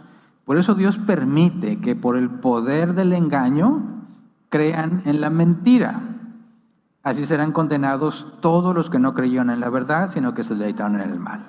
Entonces, esas señales son engaños, prodigios, milagros y señales falsas, mentiras, que solo van a engañar a ¿quiénes? A los que no aman la verdad. Solo van a creérsela los que no han nacido de nuevo. Ellos van a pensar, eso es un milagro. Y van a adorar a la bestia. Y van a adorar al dragón. Los cristianos, ¿cómo es que se preocupan que si ya se pusieron la marca de la bestia? A menos que digas, no, yo ni cristiano soy. Entonces preocúpate. Pero de perdido lee Apocalipsis 12 y 13 para que veas si el COVID y la vacuna realmente son la marca de la bestia, que no tienen ningún sentido. Pero bueno, hizo descender fuego del cielo. ¿Quién sabe cómo lo hizo? Pero no es real. No es real. Eso es lo que dice la Escritura. Milagros, prodigios y señales falsos. Dios ha permitido que por el poder del engaño crean en la mentira. Poder del engaño, son falsificaciones. Y los hijos de Dios que estén en ese tiempo, quién sabe ustedes, pero yo creo que no voy a estar en ese tiempo. Y no porque me muera, sino por mi postura escatológica. Los que estén ahí y sean hijos de Dios, van a poder identificar eso no es un milagro. Eso es falso y no lo van a creer. Los que sí se lo van a creer son los que no entienden que es un milagro. No aman la verdad. y se les va a ofrecer lo que ellos quieren, algo atractivo para ellos. Y lo que tienes que hacer es ponerte la marca de la bestia y adorarlo. Y no va a haber ninguna razón para que descarten esa idea. Les va a ser lo más apropiado para ellos y se van a poner la marca de la bestia porque adoran a la bestia. Nadie se va a poner la marca sin estar adorando a la bestia. La marca no es accidental. No es de que llegaron, ándale, te la pusieron y ya tengo la marca. No. Me dormí en la frente, ándele. No. Adorarán a la bestia. Serán deslumbrados por la bestia y sus falsos milagros. Y entonces te van a invitar a que te pongas su marca y lo van a hacer con todo gusto y por necesidad, porque sin la marca nadie podrá comprar ni vender.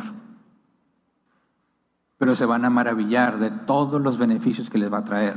Y efectivamente, si todos tuviéramos un número único, identificable, donde quiera que tú estés y nadie puede hackeártelo, nadie puede robártelo, nadie puede quitárselo, la delincuencia prácticamente se va a detener por completo. En la práctica va a ser algo muy, muy útil.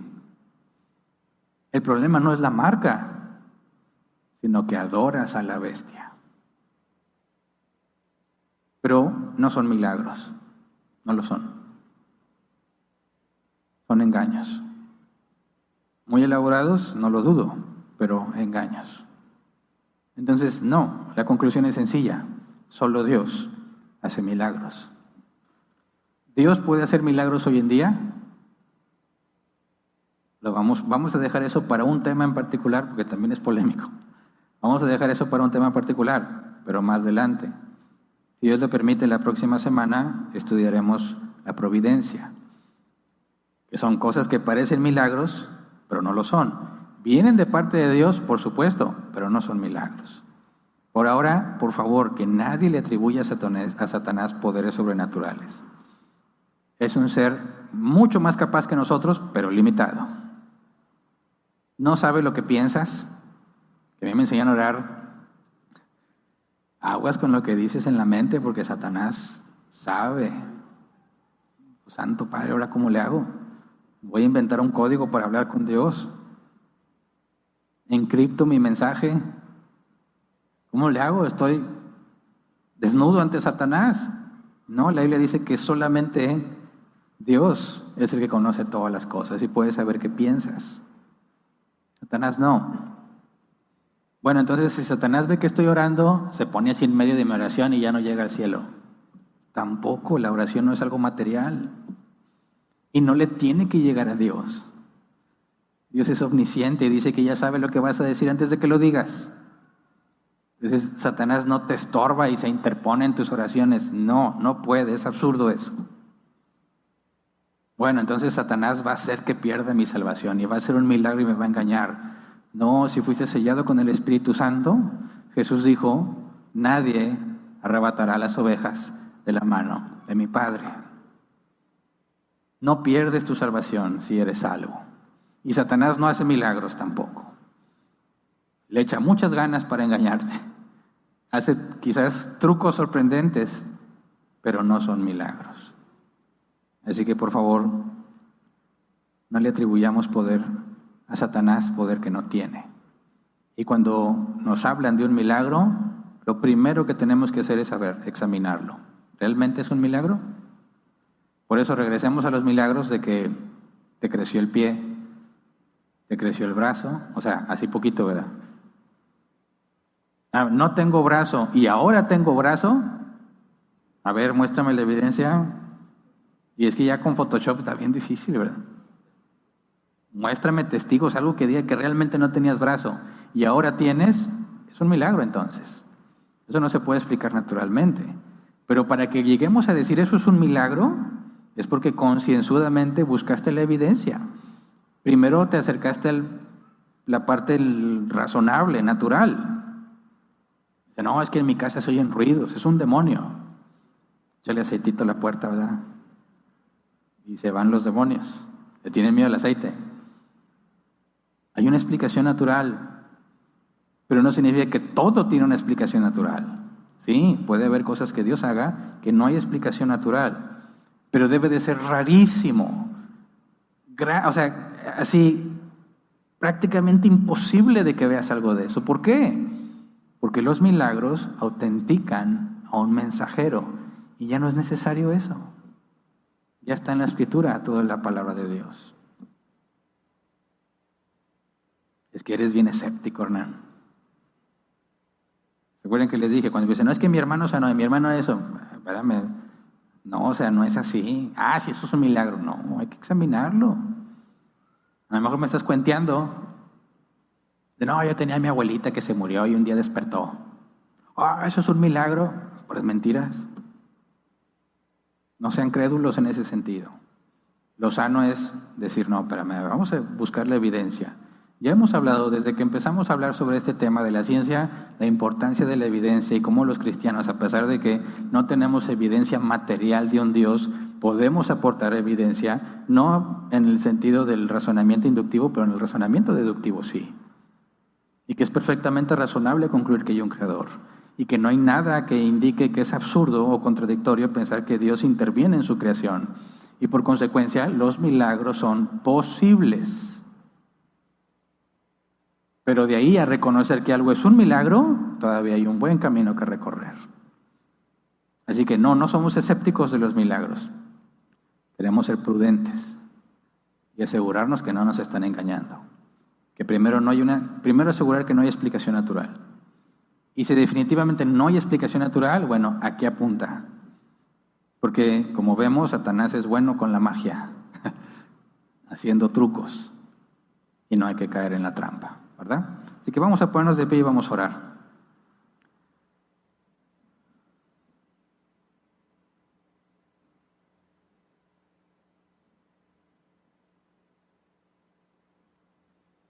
Debe de tener más trascendencia para nosotros usar la palabra milagro entonces. Celebramos el milagro de la encarnación, que es Navidad. Ese sí es un milagro, que una virgen conciba. Estudiaremos la resurrección, otro milagro, los muertos no resucitan. Sin los milagros no hay cristianismo, no hay Biblia, no hay Antiguo Testamento. No hay forma de que puedas razonablemente tener evidencia de que algo realmente proviene de Dios. Pero tenemos el testimonio. ¿Es confiable? Hay que investigarlo. Y eso es lo que vamos a hacer cuando analicemos la resurrección. Es el milagro, digamos, principal para el cristianismo. No el principal en toda la Biblia, ¿verdad? En toda la Biblia es Génesis 1:1. En el principio creó Dios los cielos y la tierra. Ese es el milagro más grande de todos. Pero hablando del cristianismo, es la resurrección de Jesús. ¿Podemos hablar de la resurrección de Jesús, de un milagro en forma razonable, racional? Por supuesto que sí. Y lo vamos a estudiar más adelante. Por ahora, tengamos en claro, Satanás no tiene ese poder. Pero eso no significa que lo menosprecies, porque la Biblia hace serias advertencias sobre Satanás, ¿verdad? Anda como león rugiente, buscando a quien devorar. Es muy hábil para persuadir, para convencerte que la carne que te mueve no es carne, sino que es Dios. Puede ser que el hombre más sabio que ha caminado en esta tierra, hombre natural, Salomón, por el amor y deseo de las mujeres, se vuelve idólatra. Si al hombre más sabio lo puede persuadir de autojustificarse y de concluir que irse tras las muchas mujeres que Dios había prohibido y servir a sus dioses, cosa que es obviamente idolatría, que él concluya que eso es lo mejor que puede hacer, debe darnos una idea de lo peligroso que es y del poder de persuasión que tiene. No tenemos la sabiduría de Salomón, es que estamos mucho más expuestos. Pero aún con toda la sabiduría de Salomón, la carne sigue dominando nuestras acciones. Por eso, si el hombre más sabio no pudo escapar de la idolatría, nosotros menos. Pero no es por nuestras obras, ¿verdad? Sino por los méritos de Cristo. Es por Él que fue inocente. Él pagó la deuda y se la regala a quien Él quiere. Le regala la justicia que obtuvo, que vivió en esta vida, se la da a quien Él le place. Pero la Biblia dice que Dios nos rechaza un corazón contrito y humillado. Y que no tienes que esperar que llegue el día en que Dios te informe que ya te salvó. Porque si tú lo buscas y te humillas, dice, no rechaza un corazón contrito y humillado. Que ninguno de nosotros esté esperando el día en que Dios lo salve. Dice la Escritura, busca a Dios mientras pueda ser hallado. No es un evento que sucederá un día y va a decir, ya nací de nuevo. No, te vas a humillar ante Dios y le vas a rogar que te perdone. Y lo que la Escritura dice es que Él no rechaza a nadie que se humilla ante Él.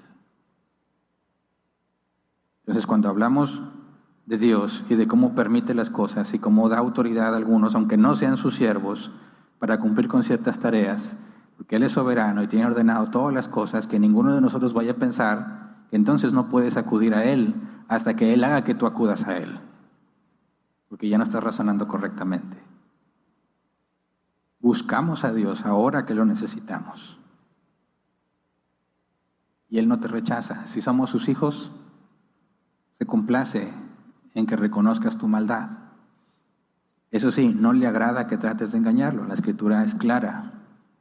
No puedes ocultar tu pecado. No puedes vivir como si nada pasara. Tienes que confesarlo y humillarte ante Él. Y Él es fiel, dice la Escritura, fiel y justo para perdonarnos. Pero si no eres de Él, no concluyes que tienes que esperar a que Él te salve. Humíllate ante Él y no te negará la salvación. Por eso, cuando habla aquí de poderes engañosos, maneras en que la gente es persuadida de que no hay que buscar a Dios, que así estoy bien, y hacer las cosas que sabes que están mal es lo mejor para ti como quiera. Ese poder engañoso es el que opera en todas las personas que no buscan a Dios.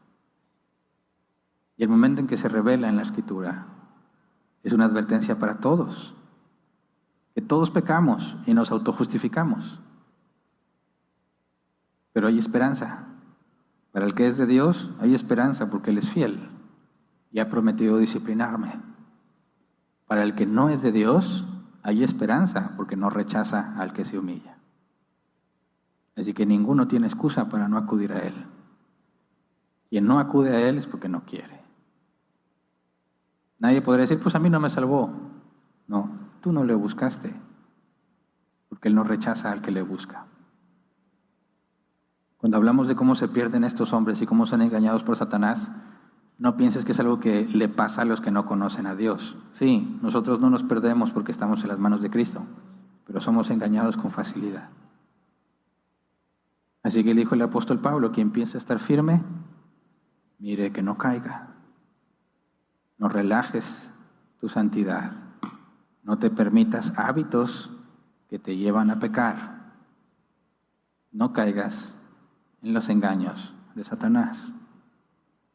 Permanezcamos firmes. No tiene poder, pero eso no significa que no es peligroso. Así que vamos a orar. Señor, te damos muchas gracias por tu misericordia, porque si no fuese por tu misericordia no estaríamos aquí. Gracias porque nos has librado a muchos de los que estamos aquí de doctrinas completamente erradas en las que elevamos a Satanás a la par tuyo y le atribuíamos poderes sobrenaturales y le atribuíamos la capacidad de hacer milagros, cosa que a la luz de tu Escritura es totalmente absurdo. Sabemos que tú has derrotado a Satanás y llegará el tiempo en que será atado y después destruido en el lago de fuego. Pero ahora claramente nos advierte sobre él. Nos enseñaste a orar. No nos expongas a tentación, sino líbranos del maligno. Así le enseñaste a tus discípulos. Y así debemos orar nosotros, Señor, rogándote que no nos entregues a nuestros propios deseos. Porque nuestro amor por ti es muy frágil. Fácilmente pecamos. Es difícil permanecer firmes cuando las cosas marchan mal o cuando las cosas marchan muy bien. Por eso, como dice el proverbio, no nos des tanto que nos olvidemos de ti. y lleguemos a la conclusión de que nuestras propias manos nos han dado lo que tenemos. No nos des tampoco, Señor, que robemos, que hagamos algo incorrecto con tal de tener y avergoncemos tu nombre. Danos lo que necesitamos para permanecer fieles, lo que necesitamos para permanecer agradecidos. Ayúdanos a hacer lo que te agrada, Señor, por gratitud, no por dinero o a cambio de algún beneficio, porque sería más fácil ser engañados. Si estamos dispuestos a servirte a ti por dinero o por bendición, nos veremos tentados cuando Satanás nos ofrezca dinero o bendición. Si pensamos que tenemos tus bendiciones porque nos portamos bien, nos veremos tentados por Satanás, haciéndonos pecar de orgullosos, sintiéndonos superiores a los demás, siendo legalistas. Por eso te rogamos, Señor, que en tu sabiduría nos concedas la humildad para reconocer que somos pecadores, pero la confianza de reconocer que estamos en tus manos. Y como dice la Escritura, nada podrá arrebatarnos de tu mano. Dice el apóstol Pablo, ¿quién nos separará del amor de Cristo? Nada. Ni lo alto, ni lo bajo, ni lo profundo, nada nos separará de tu amor. Enséñanos, Señor, a vivir confiados, pero no de forma negligente. Enséñanos a esforzarnos cada día, sabiendo que tenemos un enemigo común y que busca la manera y la ocasión de hacernos caer. Es cierto, Señor, Satanás no tiene poder sobrenatural. Es un ser muy limitado, pero claramente, Señor, nos has mostrado que es superior a nosotros y que debemos cuidarnos para no caer en sus trampas. Nos advertiste de antemano para que estemos preparados, Señor, cuando aparezcan supuestos profetas, supuestos apóstoles, pseudopastores, que aseguran que hacen milagros, que hacen señales, que tienen poder de ti para hacer cosas sobrenaturales. Danos la capacidad de ser racionales, Señor, y examinar las cosas como corresponde bíblicamente. También danos, Señor, la humildad para que cuando, si nos permites, encontremos evidencia de tu poder, no lo neguemos neciamente como lo hicieron los maestros de la ley y los fariseos, que vieron con sus propios ojos tu poder y aún así se lo atribuyeron a Satanás. Guárdanos, Señor, de nosotros mismos.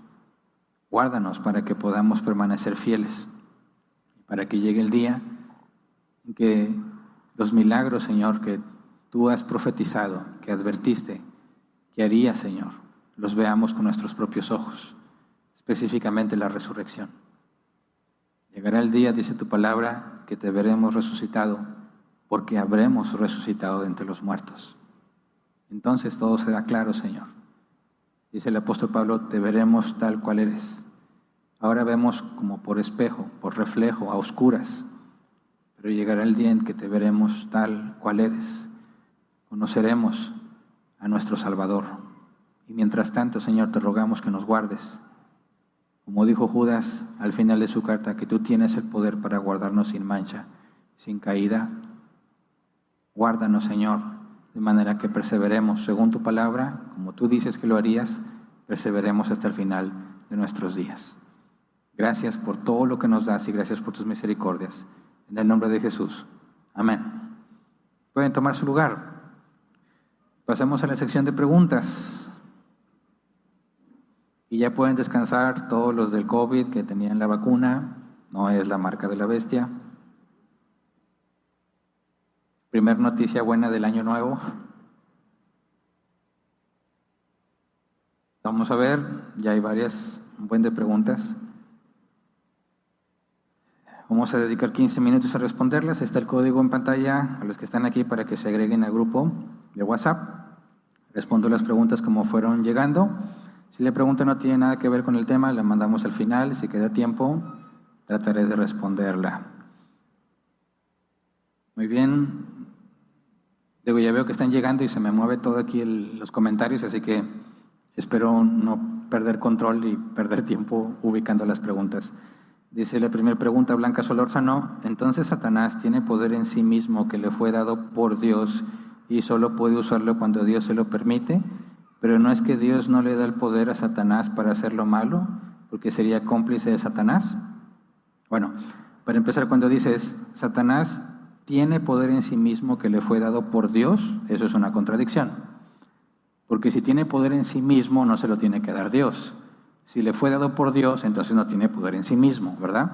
Y lo que vimos es que no tiene poder en sí mismo, no puede hacer lo que él quiera cuando quiera porque no tiene ese poder. Dios le da un poder limitado. En el caso de Job, en 2 ocasiones, le dice, quítale lo que tiene, pero no lo toques a él. Así que tiene autoridad, quizás para ser creativo en cómo va a quitarle todo a Job, pero está limitado. La segunda vez le dice, ok, quítale la salud a Job, pero no toque su vida. Así que no lo puede matar, pero puede enfermarlo. Vemos que Dios permite la maldad para que se cumpla su voluntad. El caso me parece más claro de José, hijo de Jacob, José el soñador. Al final de Génesis, capítulo 51-52, dice, cuando sus hermanos están preocupados por lo que les puede hacer ya que se murió Jacob, dice, ustedes planearon para mí el mal, pero Dios convirtió ese mal en bien. Cuando sus hermanos lo maltrataron y lo vendieron como esclavo, tenían primero la intención de matarlo, luego decidieron mejor venderlo como esclavo porque el hermano mayor intercedió por José. No tenía ninguna buena intención y Dios lo permitió, pero fue por eso que José llegó a esclavo en Egipto y llegó a la casa de Potifar y se convirtió en mayordomo principal. Luego lo acusaron falsamente de violación, lo llevaron a la cárcel, ahí conoce al copero y al panadero. El panadero muere, pero el copero sigue vivo, el copero sale libre. Cuando Faraón tiene un sueño, el copero se acuerda de José, sale de la cárcel y es como José interpreta los sueños de Faraón y se convierte en gobernador. Entonces, ¿por qué Dios permitió ese mal? José mismo lo dice, para salvar a su pueblo. Porque cuando José se convierte en gobernador, acepta toda la casa de Jacob en sus tierras y lo salva de la hambruna. Entonces, cuando vemos que Dios permite que Satanás le quite todo lo que tiene a Job, incluso su salud, lee al final del libro de Job y te vas a dar cuenta que Job dice, de oídas te había oído, pero ahora mis ojos te ven. Y dijo que se arrepentía y se tapaba la boca para no decir barbaridades de todas las quejas que dijo. Entonces, ¿cuál fue el propósito de Dios al permitir que Satanás hiciera esto con Job? Primero, que Job lo conociera. Segundo, dice que le restituyó, no me acuerdo cuántas veces más, todo lo que tenía. Así que también fue para bendecirlo. Por eso, cuando Dios permite cosas malas, es porque por medio de esas cosas malas va a traer algo bueno. Siguiente, dice Lisbeth, el malvado vendrá por obra de Satanás con toda clase de milagros, señales y prodigios falsos, con toda perversidad de engañar a los que se pierden por haberse negado a amar la verdad y así ser salvos. Por eso Dios permite que por el poder de engaño crean en la mentira. Según el Tesalonicenses, sí. Lo leí, ¿verdad? Dice, buenas tardes, pastor. Cuando dice que el malvado vendrá por obra de Satanás, habla de los falsos maestros que hay hoy en día. Y siguiendo en el texto, Dios le permite, entonces Dios le da autoridad a Satanás. Gracias por su respuesta. Me imagino que esta pregunta le hiciste antes de que lo explicara, ¿verdad? Sí, ya vimos que, bueno, si ubicamos el tiempo, está hablando del final de los tiempos, ¿verdad? Y Apocalipsis 13 está ubicada en ese contexto. Así que cuando habla de que vendrá el malvado por medio del poder de Satanás, ya vimos que la bestia recibe poder de Satanás. Y la segunda bestia, que es el falso profeta, recibe autoridad también de esta primera bestia. Así que sí, Dios les va a dar autoridad para engañar, no para hacer milagros, para engañar a todos aquellos que no aman la verdad. Siguiente, otra vez Blanca Solórzano dice, ¿qué se le puede decir a la gente que cree en Juan Diego, que vio a la Virgen y para que creyeran quedó impregnada su imagen? ¿Esto es obra de Satanás? Y si lo es, ¿por qué lo permite? ¿Acaso Dios no quiere que crean en el verdadero evangelio? Mira, bueno, aquí son varias preguntas en una. ¿Qué respondemos ante el supuesto milagro de Juan Diego? Bueno, acuérdate que si aparentemente hay una señal milagrosa, lo primer criterio es algo que solo Dios puede hacer, o sea, hay algo en contra de las leyes naturales en ese manto y en esa supuesta impresión de la guadalupana. ¿Es algo sobrenatural? Pues no, ahí hay tinta, ¿verdad? Y no hay nada sobrenatural en lo que está ahí. Segundo, ¿eso apunta a Dios? ¿Es una señal que apunta a Dios? No, apunta a la guadalupana. Y de hecho fomenta la adoración a la guadalupana, como lo vemos en nuestra propia ciudad. Aunque nuestros amigos católicos romanos dicen que no adoran a la Virgen, eso es literalmente lo que hacen. Cuando van y se postran y le ruegan y le hacen promesas y le edifican templos y consideran que Dios no los va a escuchar, pero si la Virgen sí. Y si la Virgen le pide a Dios, se los va a conceder porque es su mamá. Y echan por tierra todo lo que la Biblia dice sobre la justicia, ¿verdad? Y sobre la obra de Jesucristo. Así que yo no veo nada sobrenatural en la señal o supuesta señal de Juan Diego. Y en segunda, suponiendo que lo fuera, nos desvía de llevar gloria a Dios y del único, la Biblia dice que hay un solo mediador entre Dios y los hombres, Jesucristo hombre. Y si esta señal fuese sobrenatural, pero no nos guía a Jesús sino a la guadalupana para que le ores y le pidas, entonces vemos que es claramente una desviación, una falsa señal para apartarte de Dios, porque en ninguna manera se apega a la definición de milagro bíblicamente hablando con todo lo que hemos estudiado. Así que si alguien me pregunta a mí, ¿qué onda con lo de Juan Diego? Hay que explicar qué es un milagro, a dónde apunta el milagro, tiene que haber algo sobrenatural y asombroso, y luego aplicar el criterio y descartarlo, ¿verdad? No debe ser muy complejo que lo expliques partiendo de lo que hemos estudiado. Luego dices, ¿acaso Dios no quiere que crean el verdadero evangelio? Esta es una pregunta que puede ser difícil de entender, o no de entender, sino de aceptar. Pero podemos citar a Jesús mismo cuando dijo que les explicó a sus discípulos que a la gente les habla por parábolas para que por más que oigan no entiendan, y que por más que vean no crean. Y le dijo a sus discípulos, pero a ustedes se les ha concedido entender los secretos del reino. Así que sí, la Biblia dice que Dios es bueno para con todos, pero Dios no se está esforzando para que la gente se salve y luego fracasa cuando no se salvan. Porque si tú crees que Dios está buscando que todos se salven y algunos no se salvan, ¿cuál es la conclusión a la que llegas? Que Dios tenía la voluntad de salvarlos, pero no pudo. De manera que hubo algo más fuerte que la voluntad de Dios. Y en la salvación al menos hay 3 voluntades implicadas. La voluntad de Dios en salvarte, tu voluntad en no salvarte y la voluntad de Satanás de que no te salves. Y si es posible que Dios quiera que se salven, pero no se salvan, ¿cuál voluntad fue más fuerte que la de Dios? ¿La voluntad del individuo que no se quiso salvar o la voluntad de Satanás que no quiso que esa persona se salvara? No, si Dios es soberano, su voluntad prevalece sobre todas las cosas. Por consecuencia, cuando una persona no se salva, y yo sé que suena difícil y duro, pero es bíblico, no fue la voluntad de Dios salvarla. ¿Cómo podemos saber eso? Ahí leímos, para que se pierdan todos aquellos que no aman la verdad. Endureció el corazón de Faraón para que no creyera. Dios no hace ningún mal cuando condena a una persona, de hecho está haciendo justicia. La paga del pecado es muerte, y cuando Dios condena a una persona le está dando justicia. No es injusto que Dios condene a alguien o que no le regale la salvación a alguien. Es justo que no le dé la salvación, porque eso es lo que merecen sus acciones. Lo sorprendente no es que Dios condene a alguien, sino que lo salve, porque eso sí, aunque no es justicia, tampoco es injusticia. Eso es lo que llamamos misericordia, no darte lo que mereces. Así que hay que leer con cuidado la Biblia, porque claramente se especifica el universalismo, la idea de que todos se van a salvar, no existe, es falsa. Lee Apocalipsis 19, el juicio del gran trono blanco, ahí están todos los que se van a perder. La pregunta es, ¿se perdieron a pesar de que Dios quiso salvarlos? ¿O porque Dios decidió darles justicia en lugar de gracia? La respuesta es clara, Dios no fracasa, Dios no falla.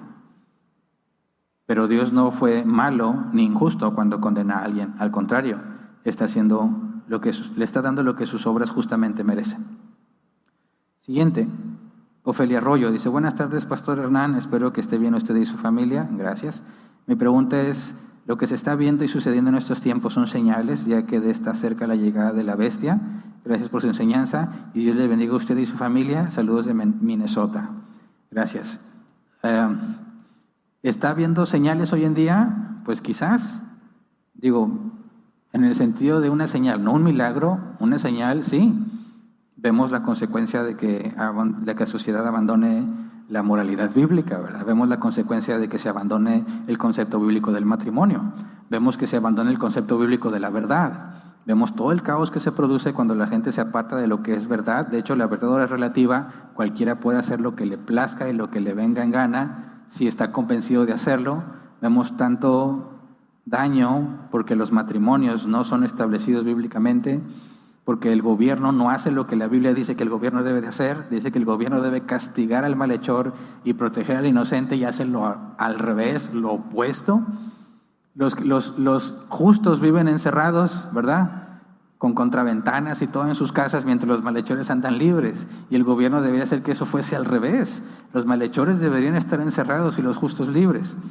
Así que hay señales claramente de la maldad de nuestra generación, lo que hay en nuestra carne, pero no de los últimos tiempos. Lee Apocalipsis y creo que falta mucho para llegar allá, pero eso es una opinión personal. Cuando Jesús venga, Jesús mismo dijo, nadie sabe el día ni la hora. Y puede ser en cualquier momento. Nuestra interpretación de las señales puede estar completamente errada. Así que nosotros vivimos no con el temor de que lleguen esos días, sino, como dice la Escritura, como siervos que hacen todo fielmente, con orden, para que sea que cuando llegue su Señor, lo encuentre haciendo el bien. No le tenemos miedo al final de los tiempos. Anhelamos el final de los tiempos, porque nuestro Salvador vendrá por nosotros. Y nuestra tarea ahorita es ser buenos mayordomos, para que cuando Él venga y nos llame a cuentas, podamos rendir buenas cuentas. Así que, en mi opinión personal, no estamos en el contexto de lo que yo entiendo en Apocalipsis, pero bíblicamente puede pasar en cualquier momento. Sin embargo, no hay nada que temer. Siguiente, Jonathan Reina. Las iglesias que tienen ministerios de intercesión logran mediante la oración o guerra espiritual algún milagro. Bueno, esta pregunta precisamente tiene que ver con lo que vamos a estudiar la siguiente semana, la providencia y estos aparentes milagros que realmente no lo son. Así que dame oportunidad de responderlo hasta que veamos la información de la providencia divina. Siguiente, Miriam Zamora dice, bendiciones. Pregunta, ¿cómo puedo interpretar los milagros en otras religiones o en personas que no son cristianos y aseguran que Dios les hizo un milagro? Bueno, primero con la definición correcta de milagro. Para que sea un milagro, ya vemos, tienes que cumplir con las tres palabras bíblicas y lo que comunican.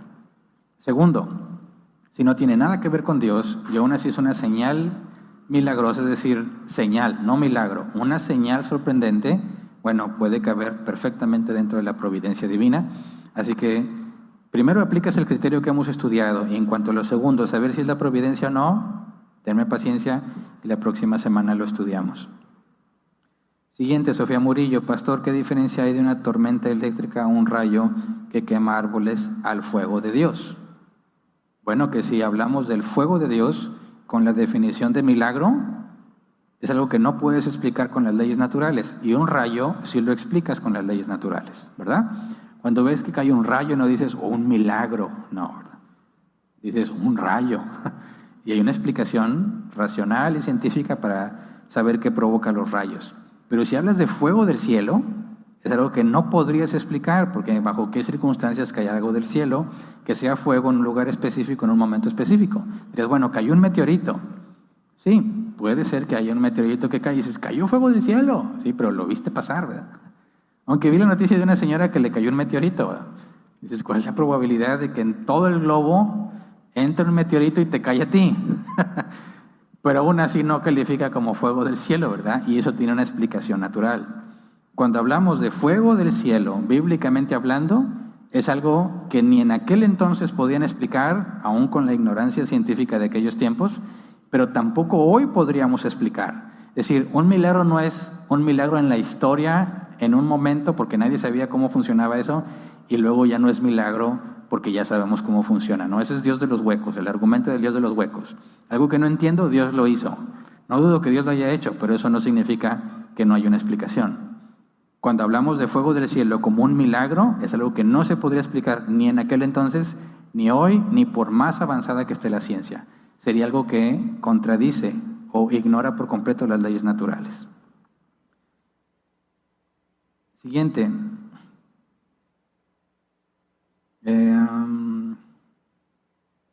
¿La posesión demoníaca aplica como milagro o no rompe ninguna ley natural? Mira, me brinqué una, ¿verdad? Hay trucos de magia, dice, e ilusionismo que por más que se le busque respuesta parece sobrenatural. ¿Hay o no influencia demoníaca en ello?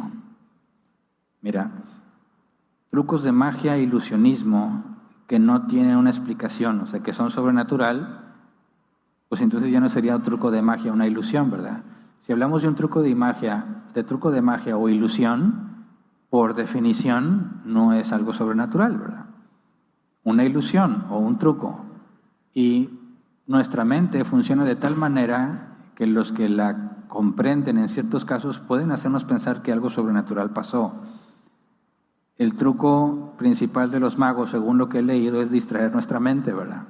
Ciertos movimientos que enfocan nuestra mente en una mano mientras él hace otra cosa con la otra mano.